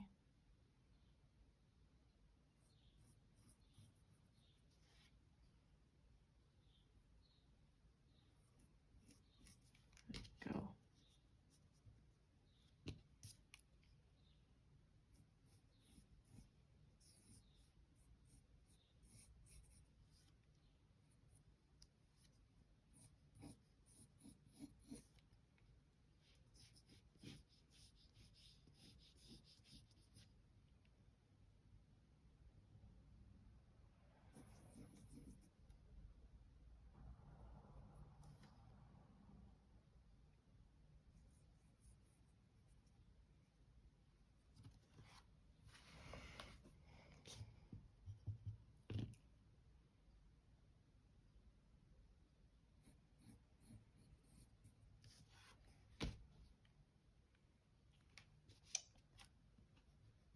All right.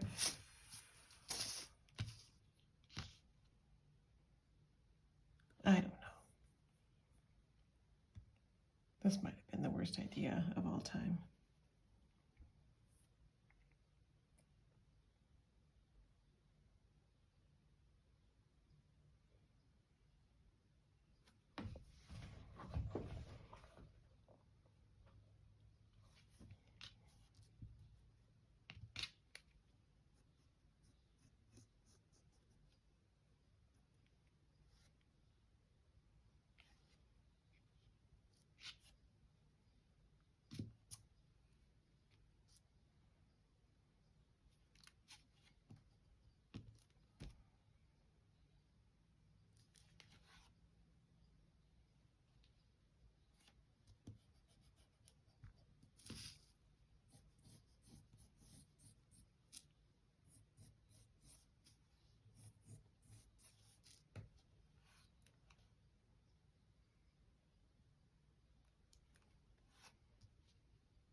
Mm-hmm.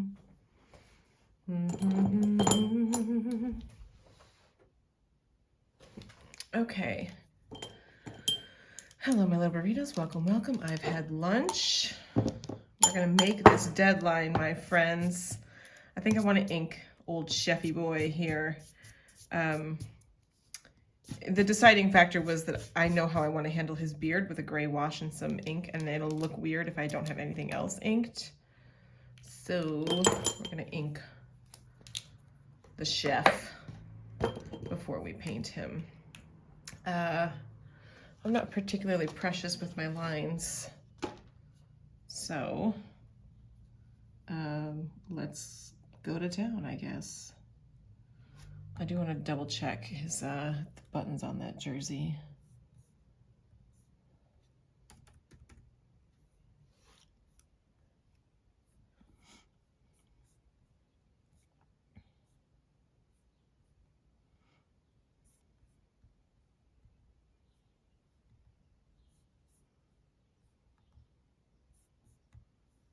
You're gonna show me? You're not gonna show me that? Okay.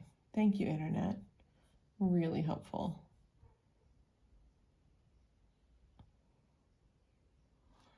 Okay.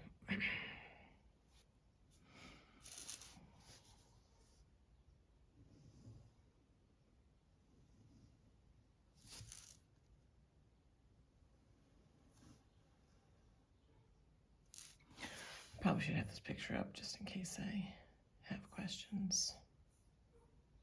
Where'd you go, chef?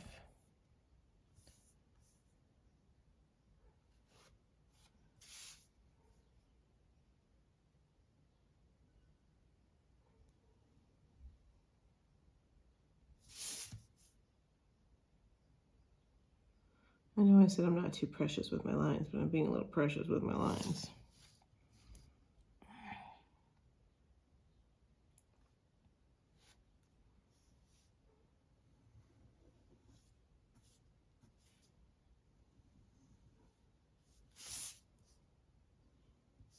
Sorry, I know that stings for you guys to watch me do something sideways, but gotta be done. I shouldn't have drawn that as a solid line. Already a mistake in ink. Come on.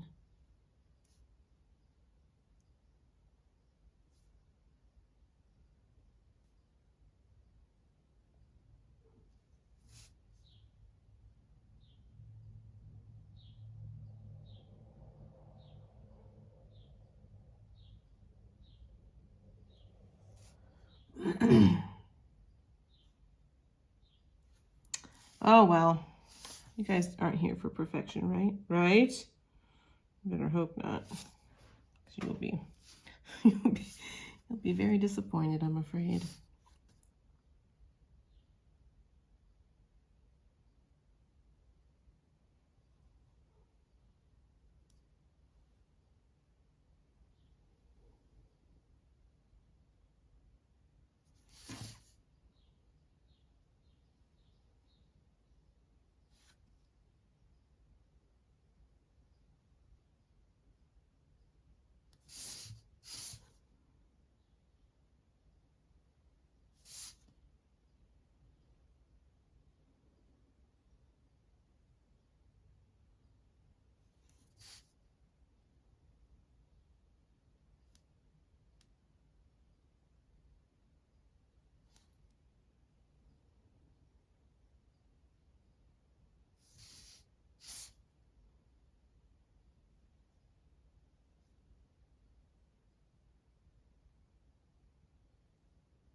It occurs to me that a baseball jersey does not look that much different than his chef's jacket. He's probably very comfortable in it. I think the rest of these lines were like, oh, his nose. You need a nose, my friend. You need a nose.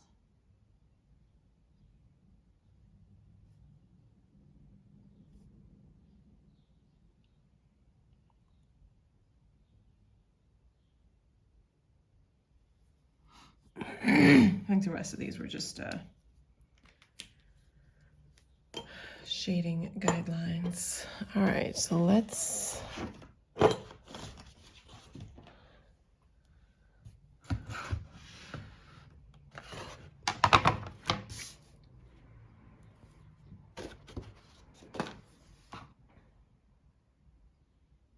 you know what I'm gonna need?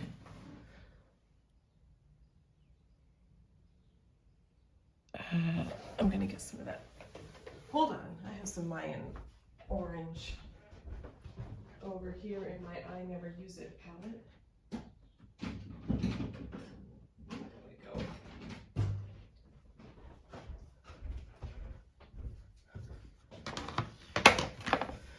Let's go ahead and start with that.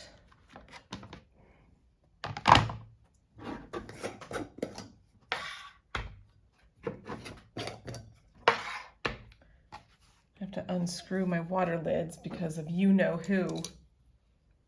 All right.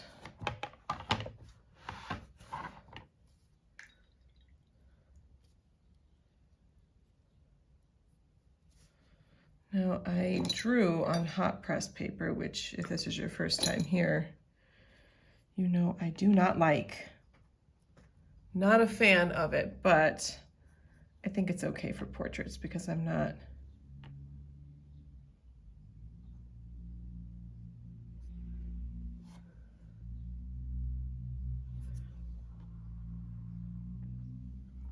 doing as much heavy painting.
Thank you, Mayan Orange. Your work is done. Probably should have erased all of it before I started, but I didn't, so here we are. Oh, you know what? I don't want to erase all of it.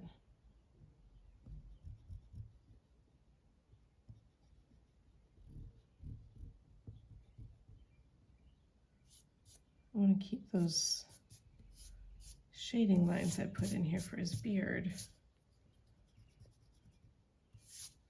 And then we'll have to go back over it after he has a gray wash and give him a beard.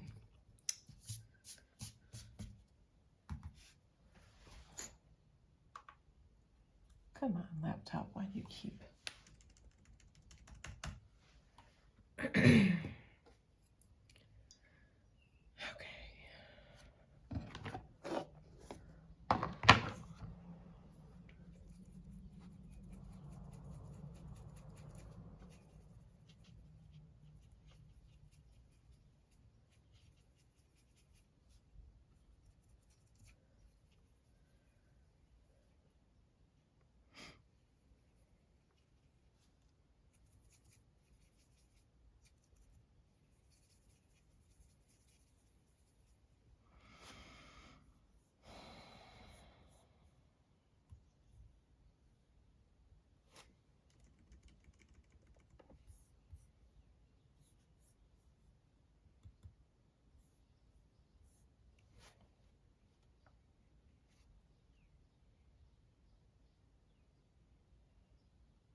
Oh, Lord. I was not paying attention on that ear at all, was I?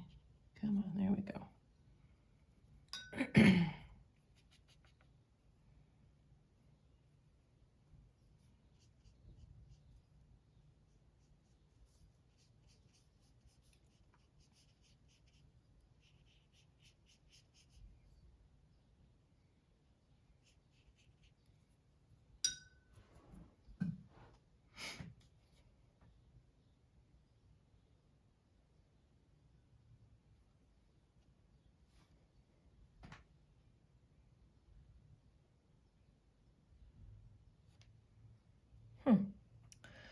This is interesting.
I need a gray with like a pinky undertone, almost like a purpley kind of color for this. I'm saying purple, but honestly it should be a little touch of that orange. Can I make a gray-y orangey color?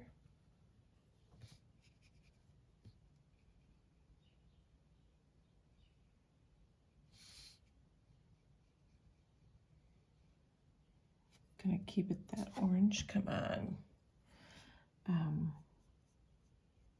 Up here, up closer to the hat.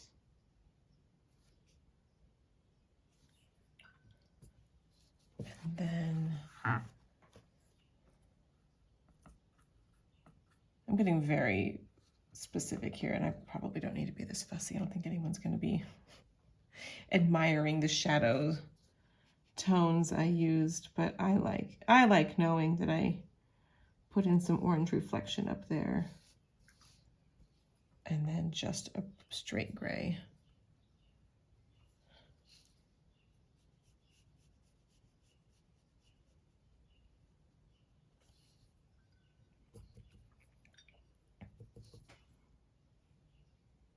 Soften that line just a bit.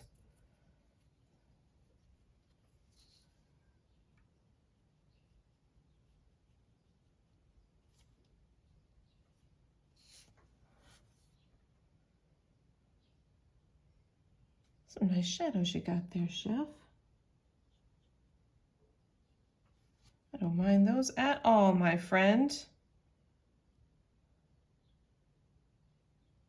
That is a nice base layer we just did. All right, let's hit this hat. Get it out of the way while this dries. And then I'm gonna have to do something with that jersey. So again, this is hot press paper. I do not love painting on hot press paper. I don't mind doing it for portraits because I'm not usually doing like big swatches of color, and especially with portraiture, you just lay it down and let it go.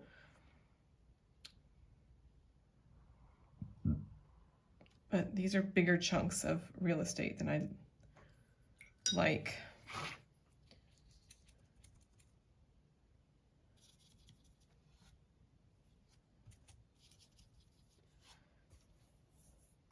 I'm just double checking. There, it's like is it like a navy blue?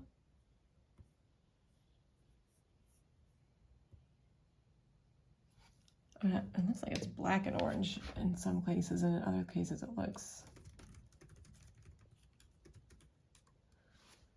It does say it's navy blue and orange. I will believe you.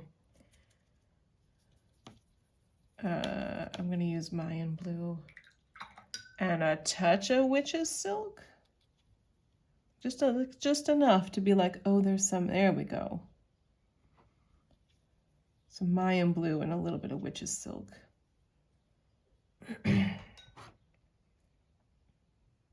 I'm sorry, I know it's weirder for you guys to see it upside down, but it's just easier to paint for me, so that's what we're gonna do.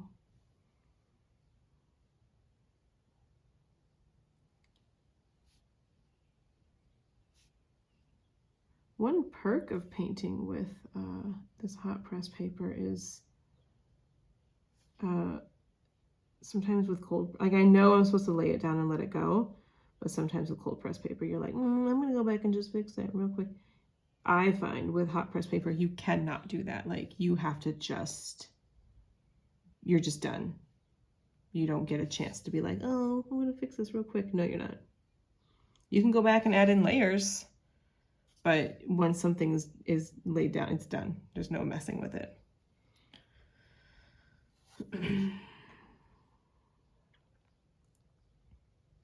So in that vein, these little spots are actually the easier ones to paint because you just lay it down and that's it. These bigger, like this is a big piece, and this, which includes that centerpiece, is also a big piece.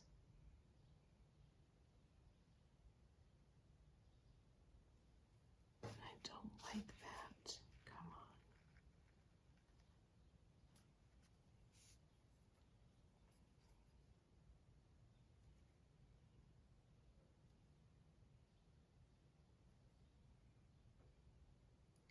I'm using a size 10. Has a really sharp point on it. I use almost exclusively Princeton brushes. I really like them. They are cruelty free, which I love.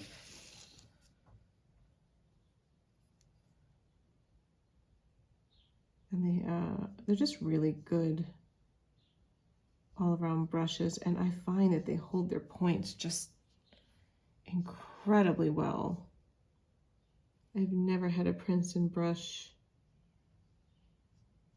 lose its point or even really shed bristles. I do tend to take good care of my brushes, but still.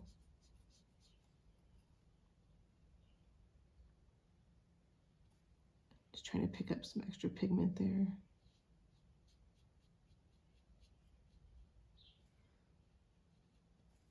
In fact, I got really lucky. My very first watercolor brush is a Princeton brush. I didn't know any better at the time. I was just sort of like, you know, you just get what's there, or maybe you stumble onto a watercolor influencer and they recommend something and happens to be good or happens to work for you. But I use the heck, in fact, it is, I know I still have it. It's this brush.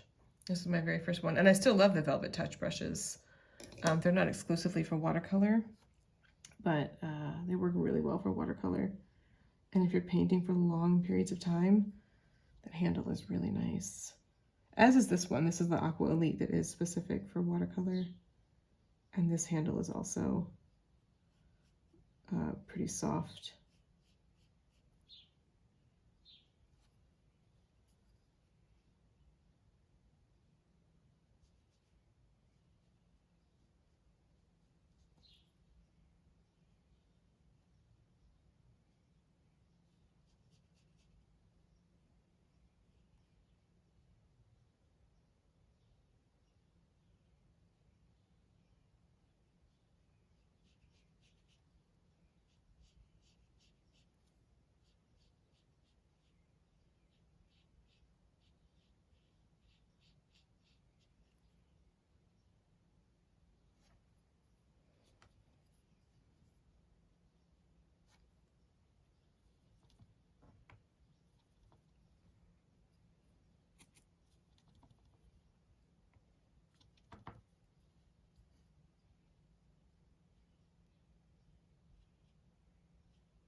His face is going to be the fun part to paint, which we've already started, but I think I'm going to take care of the jersey now just so that it's done and out of the way. What do we want to do with this jersey? I think we're going to just do some watered down witch's silk, which is the black that I mix myself. I say that to be fancy. But I just like a black that has some personality to it.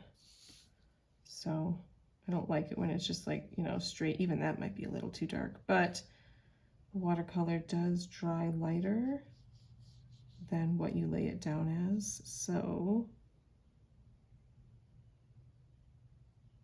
hopefully this lightens up a scotch.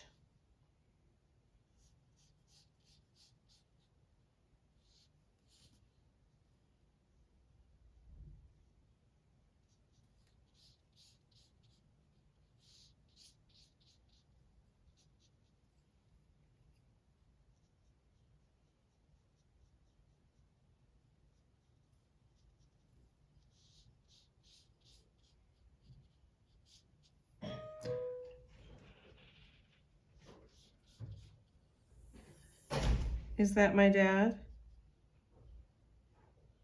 Hello. Hello, just a second. I can't stop just right this second.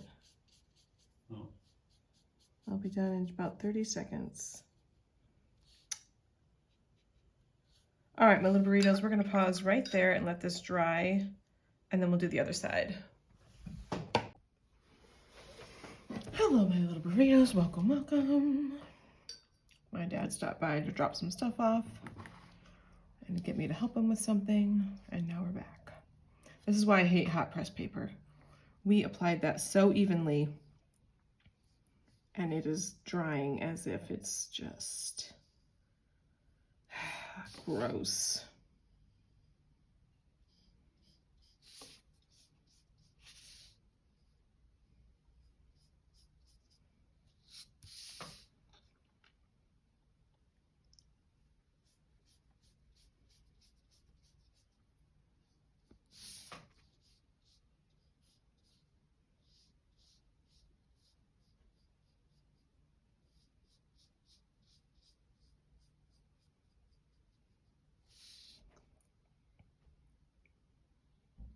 Ugh. Chef, I'm sorry. What color do we want that shirt underneath to be?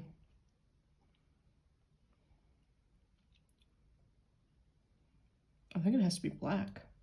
I don't want it to be orange.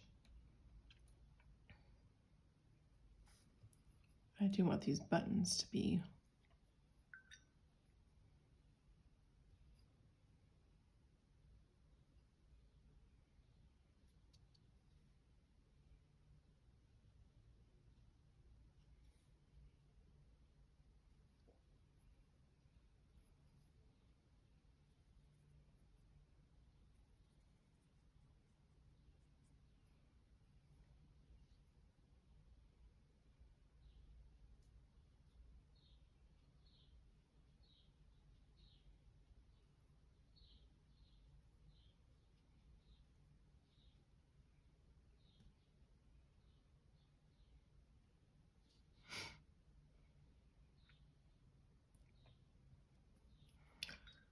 all right, Chef, I think you have brown eyes, but every picture of you just have really dark eyes and I can't tell, so I think they're brown.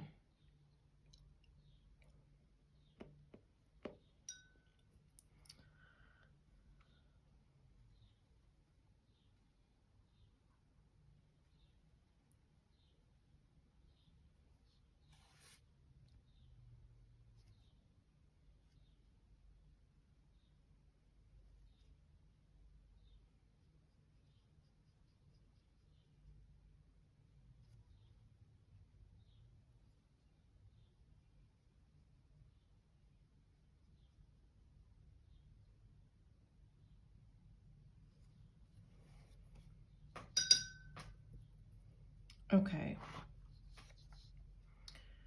I need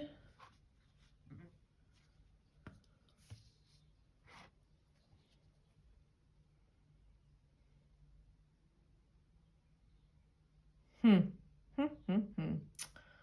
now, chef.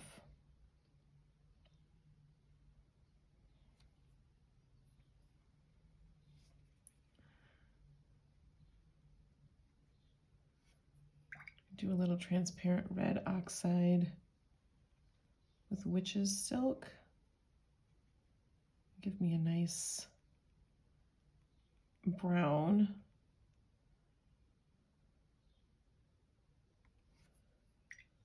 With a separate puddle, a puddle of just black. Oh, we got a little bit of salt on your chin, and I'm not sure. It's very distinguished salt. I'm not sure how to handle that, if I'm being totally honest. Should have warned you going into this. This is not my zone of genius, my friend.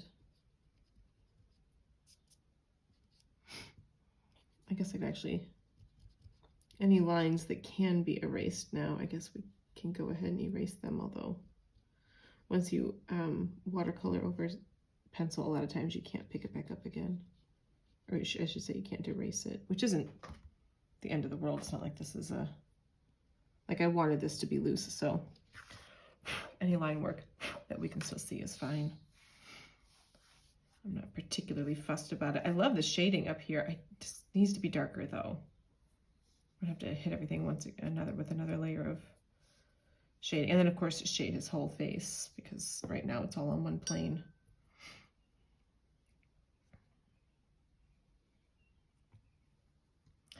And I like to mix up more than I think I'm gonna need, because I don't want to run out. All right, let's start the easy part.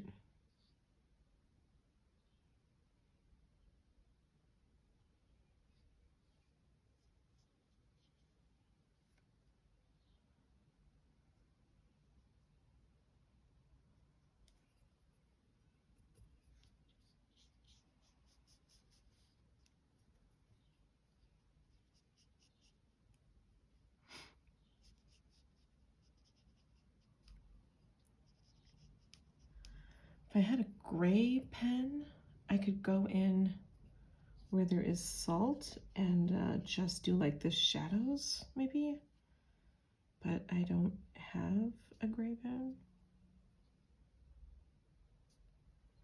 Got a gray marker around here somewhere.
I don't know that I would love having someone do my portrait.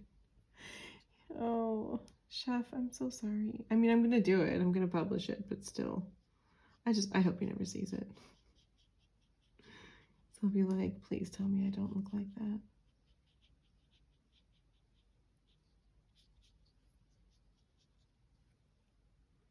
All right, we're going to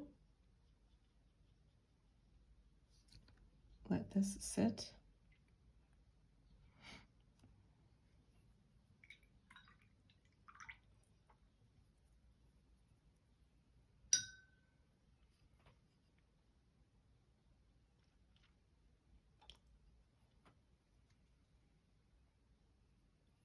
Actually, I do have a neutral tint in my palette. I don't really use it that often. In fact, if you told me I had to get rid of something from my palette, I would probably start right there.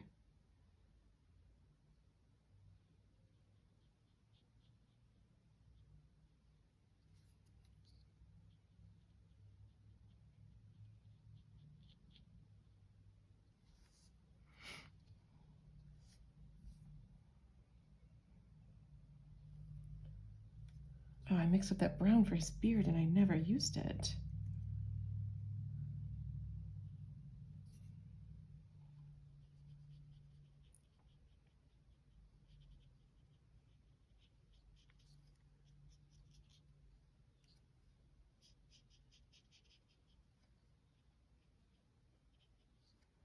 And I hate hot press paper. Oh dear.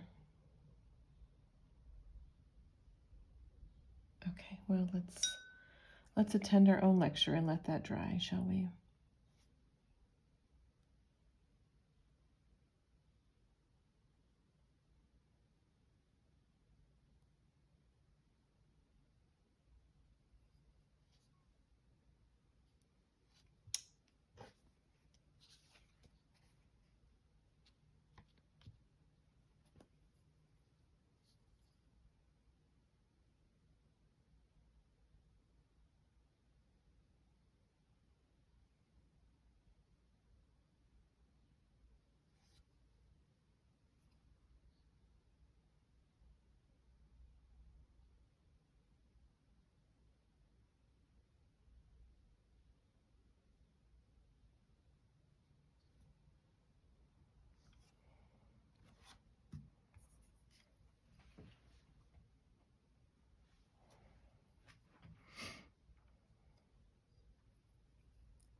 I need a palette with more wells in it. Maybe like 4 or 5 wells on this side. 3 is okay over there, but I need more over here.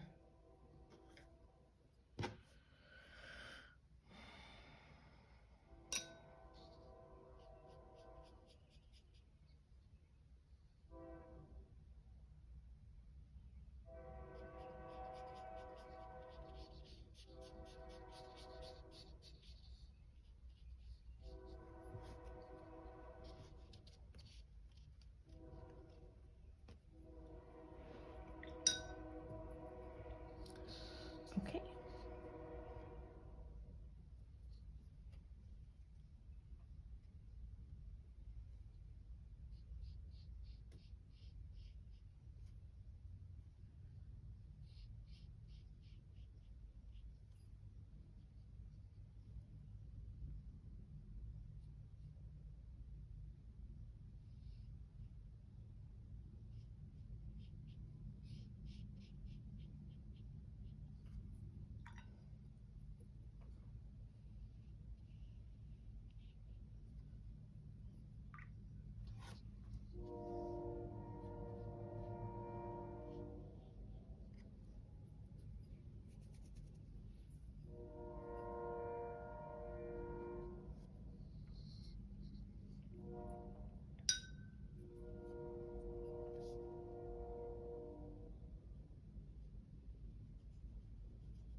Now the reason I don't like this hot press paper is because it's not in a block.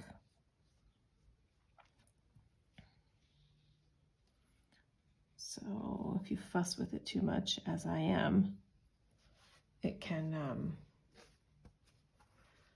buckle, which is not great.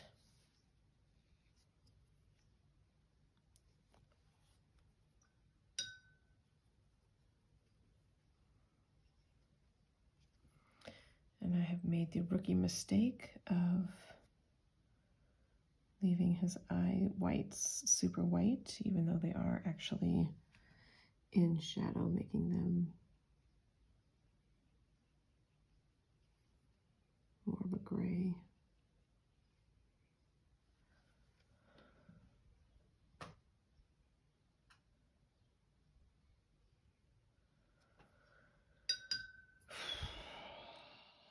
Oh, chef.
I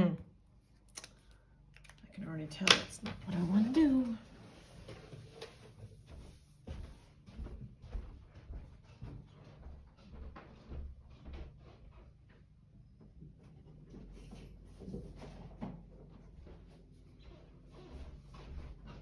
Okay. Let's try something else here. Let's try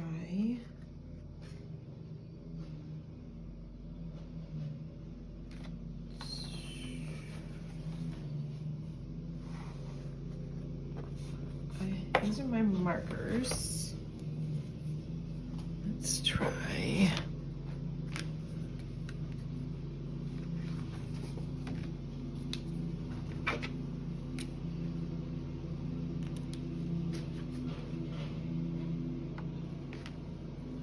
or the next darkest one I have is here. Huh. I don't love that. It's the darkest brown I have. With 129. I almost never use these markers, but oh, I like that. Okay, let's use a mix of those three, I think. Since your hair is not all one color anyway. And I gave him a nice base. And this is going to make the brown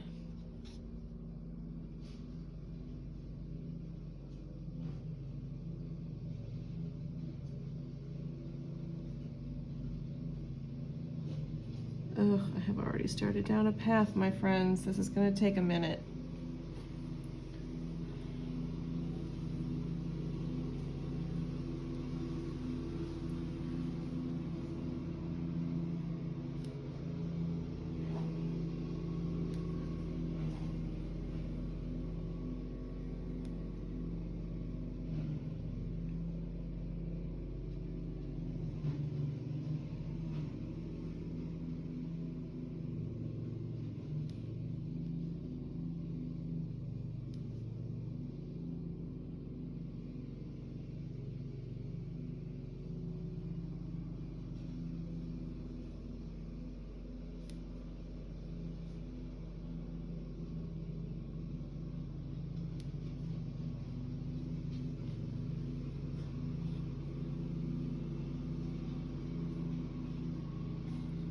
I'm gonna fill this in with other colors. I'm just.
I need something that is more yellowy brown than what I have. 94.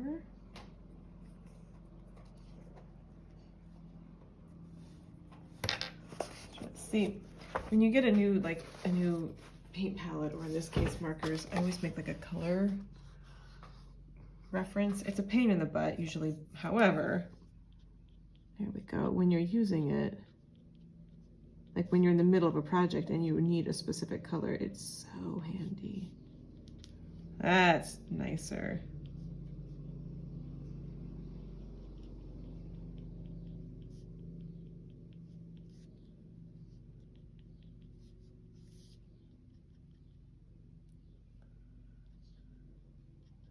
This beard changes color so much. I have to keep an eye on like where.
Remember when I said I don't really do portraits / beards very often?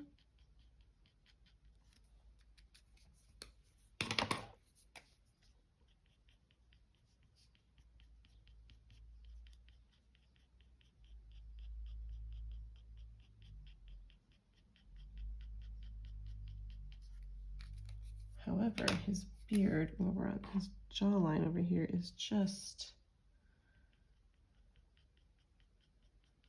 jet black, my friend. Could just be the angle of the lines in the picture, but yeah.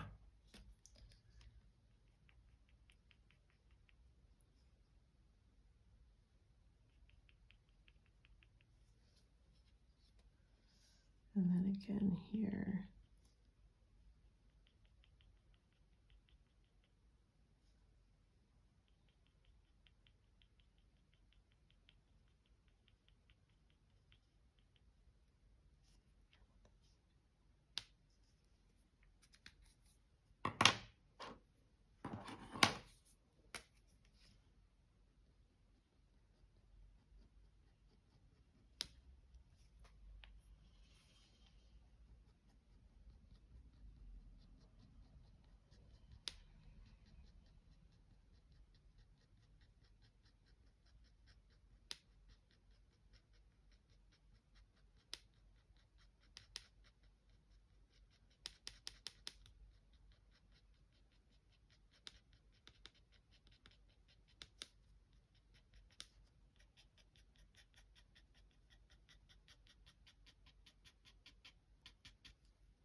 All right.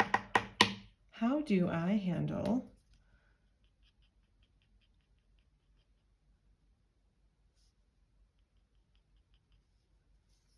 a little bit of distinguished salt this gentleman has?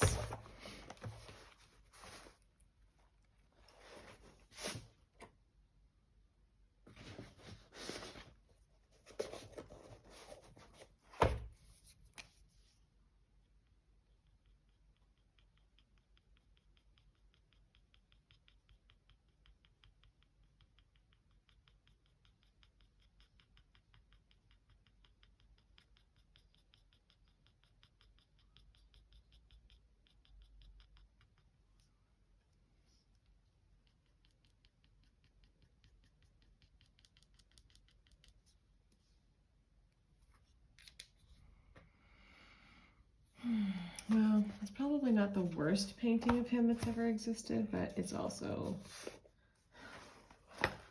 probably not the best. Chef, please don't give me your reaction to this painting. I don't want to hear it. I don't want to. Okay, if we're gonna do the glasses, it has to be the absolute last thing that we do because this ink is will run. It'll dissolve in water like a heartbeat, and just I should say in a heartbeat, and so it's gonna be like the last thing that we do. As I then apply paint right next to where we were just painting.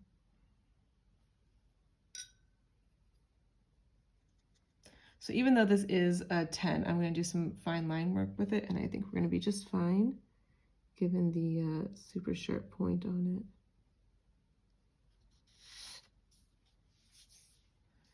I think I have to make his eyes even darker, even after all that.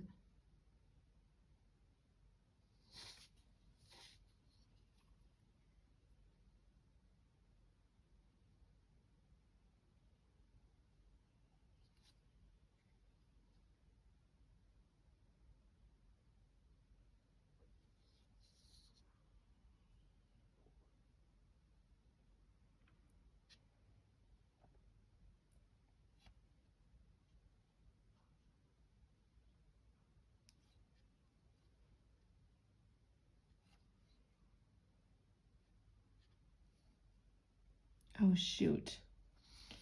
I should have done his beard dead last. I don't know what I was thinking.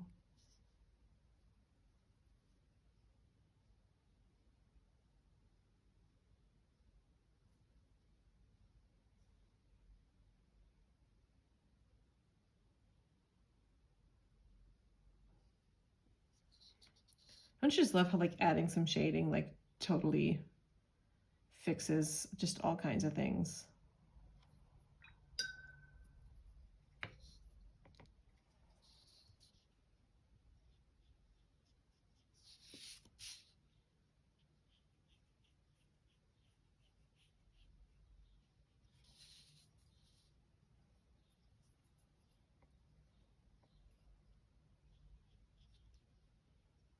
Son of a gun. All right, well, at least that's not a problem.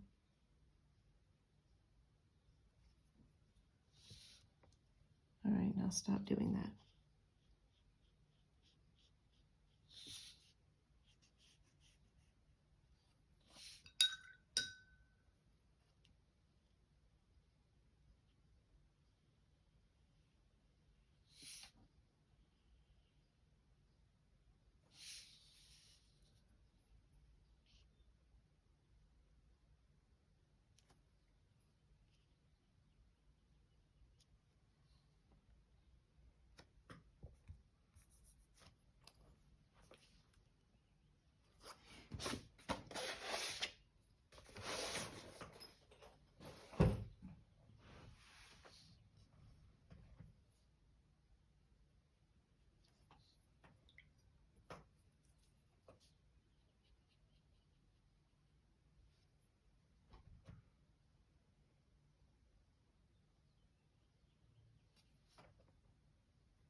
Okay.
Stop.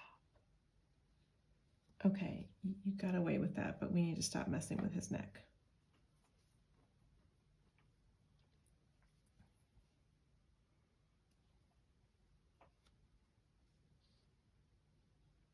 This is why I should have done his beard last. Because now I have to make these little shaded areas, and that's going to be hard to do without making any of that ink run. You know whose fault that is? Oh, it's mine. You know who we get to blame for that? Oh, it me.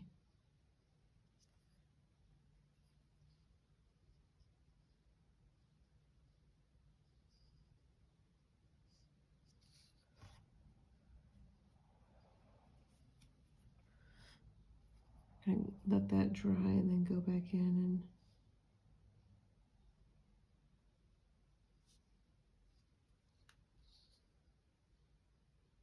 do the crease.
could do his glasses in watercolor, but I'm not gonna.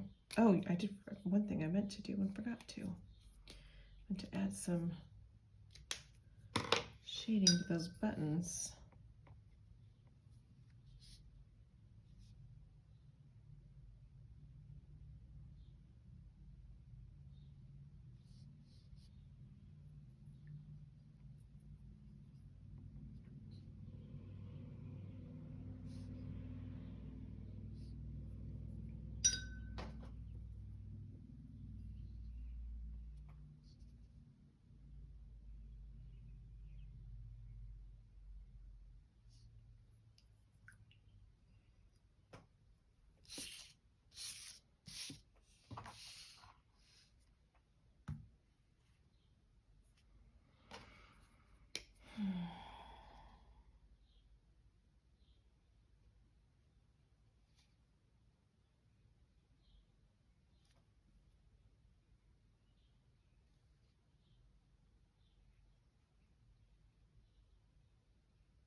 You have got to be kidding me.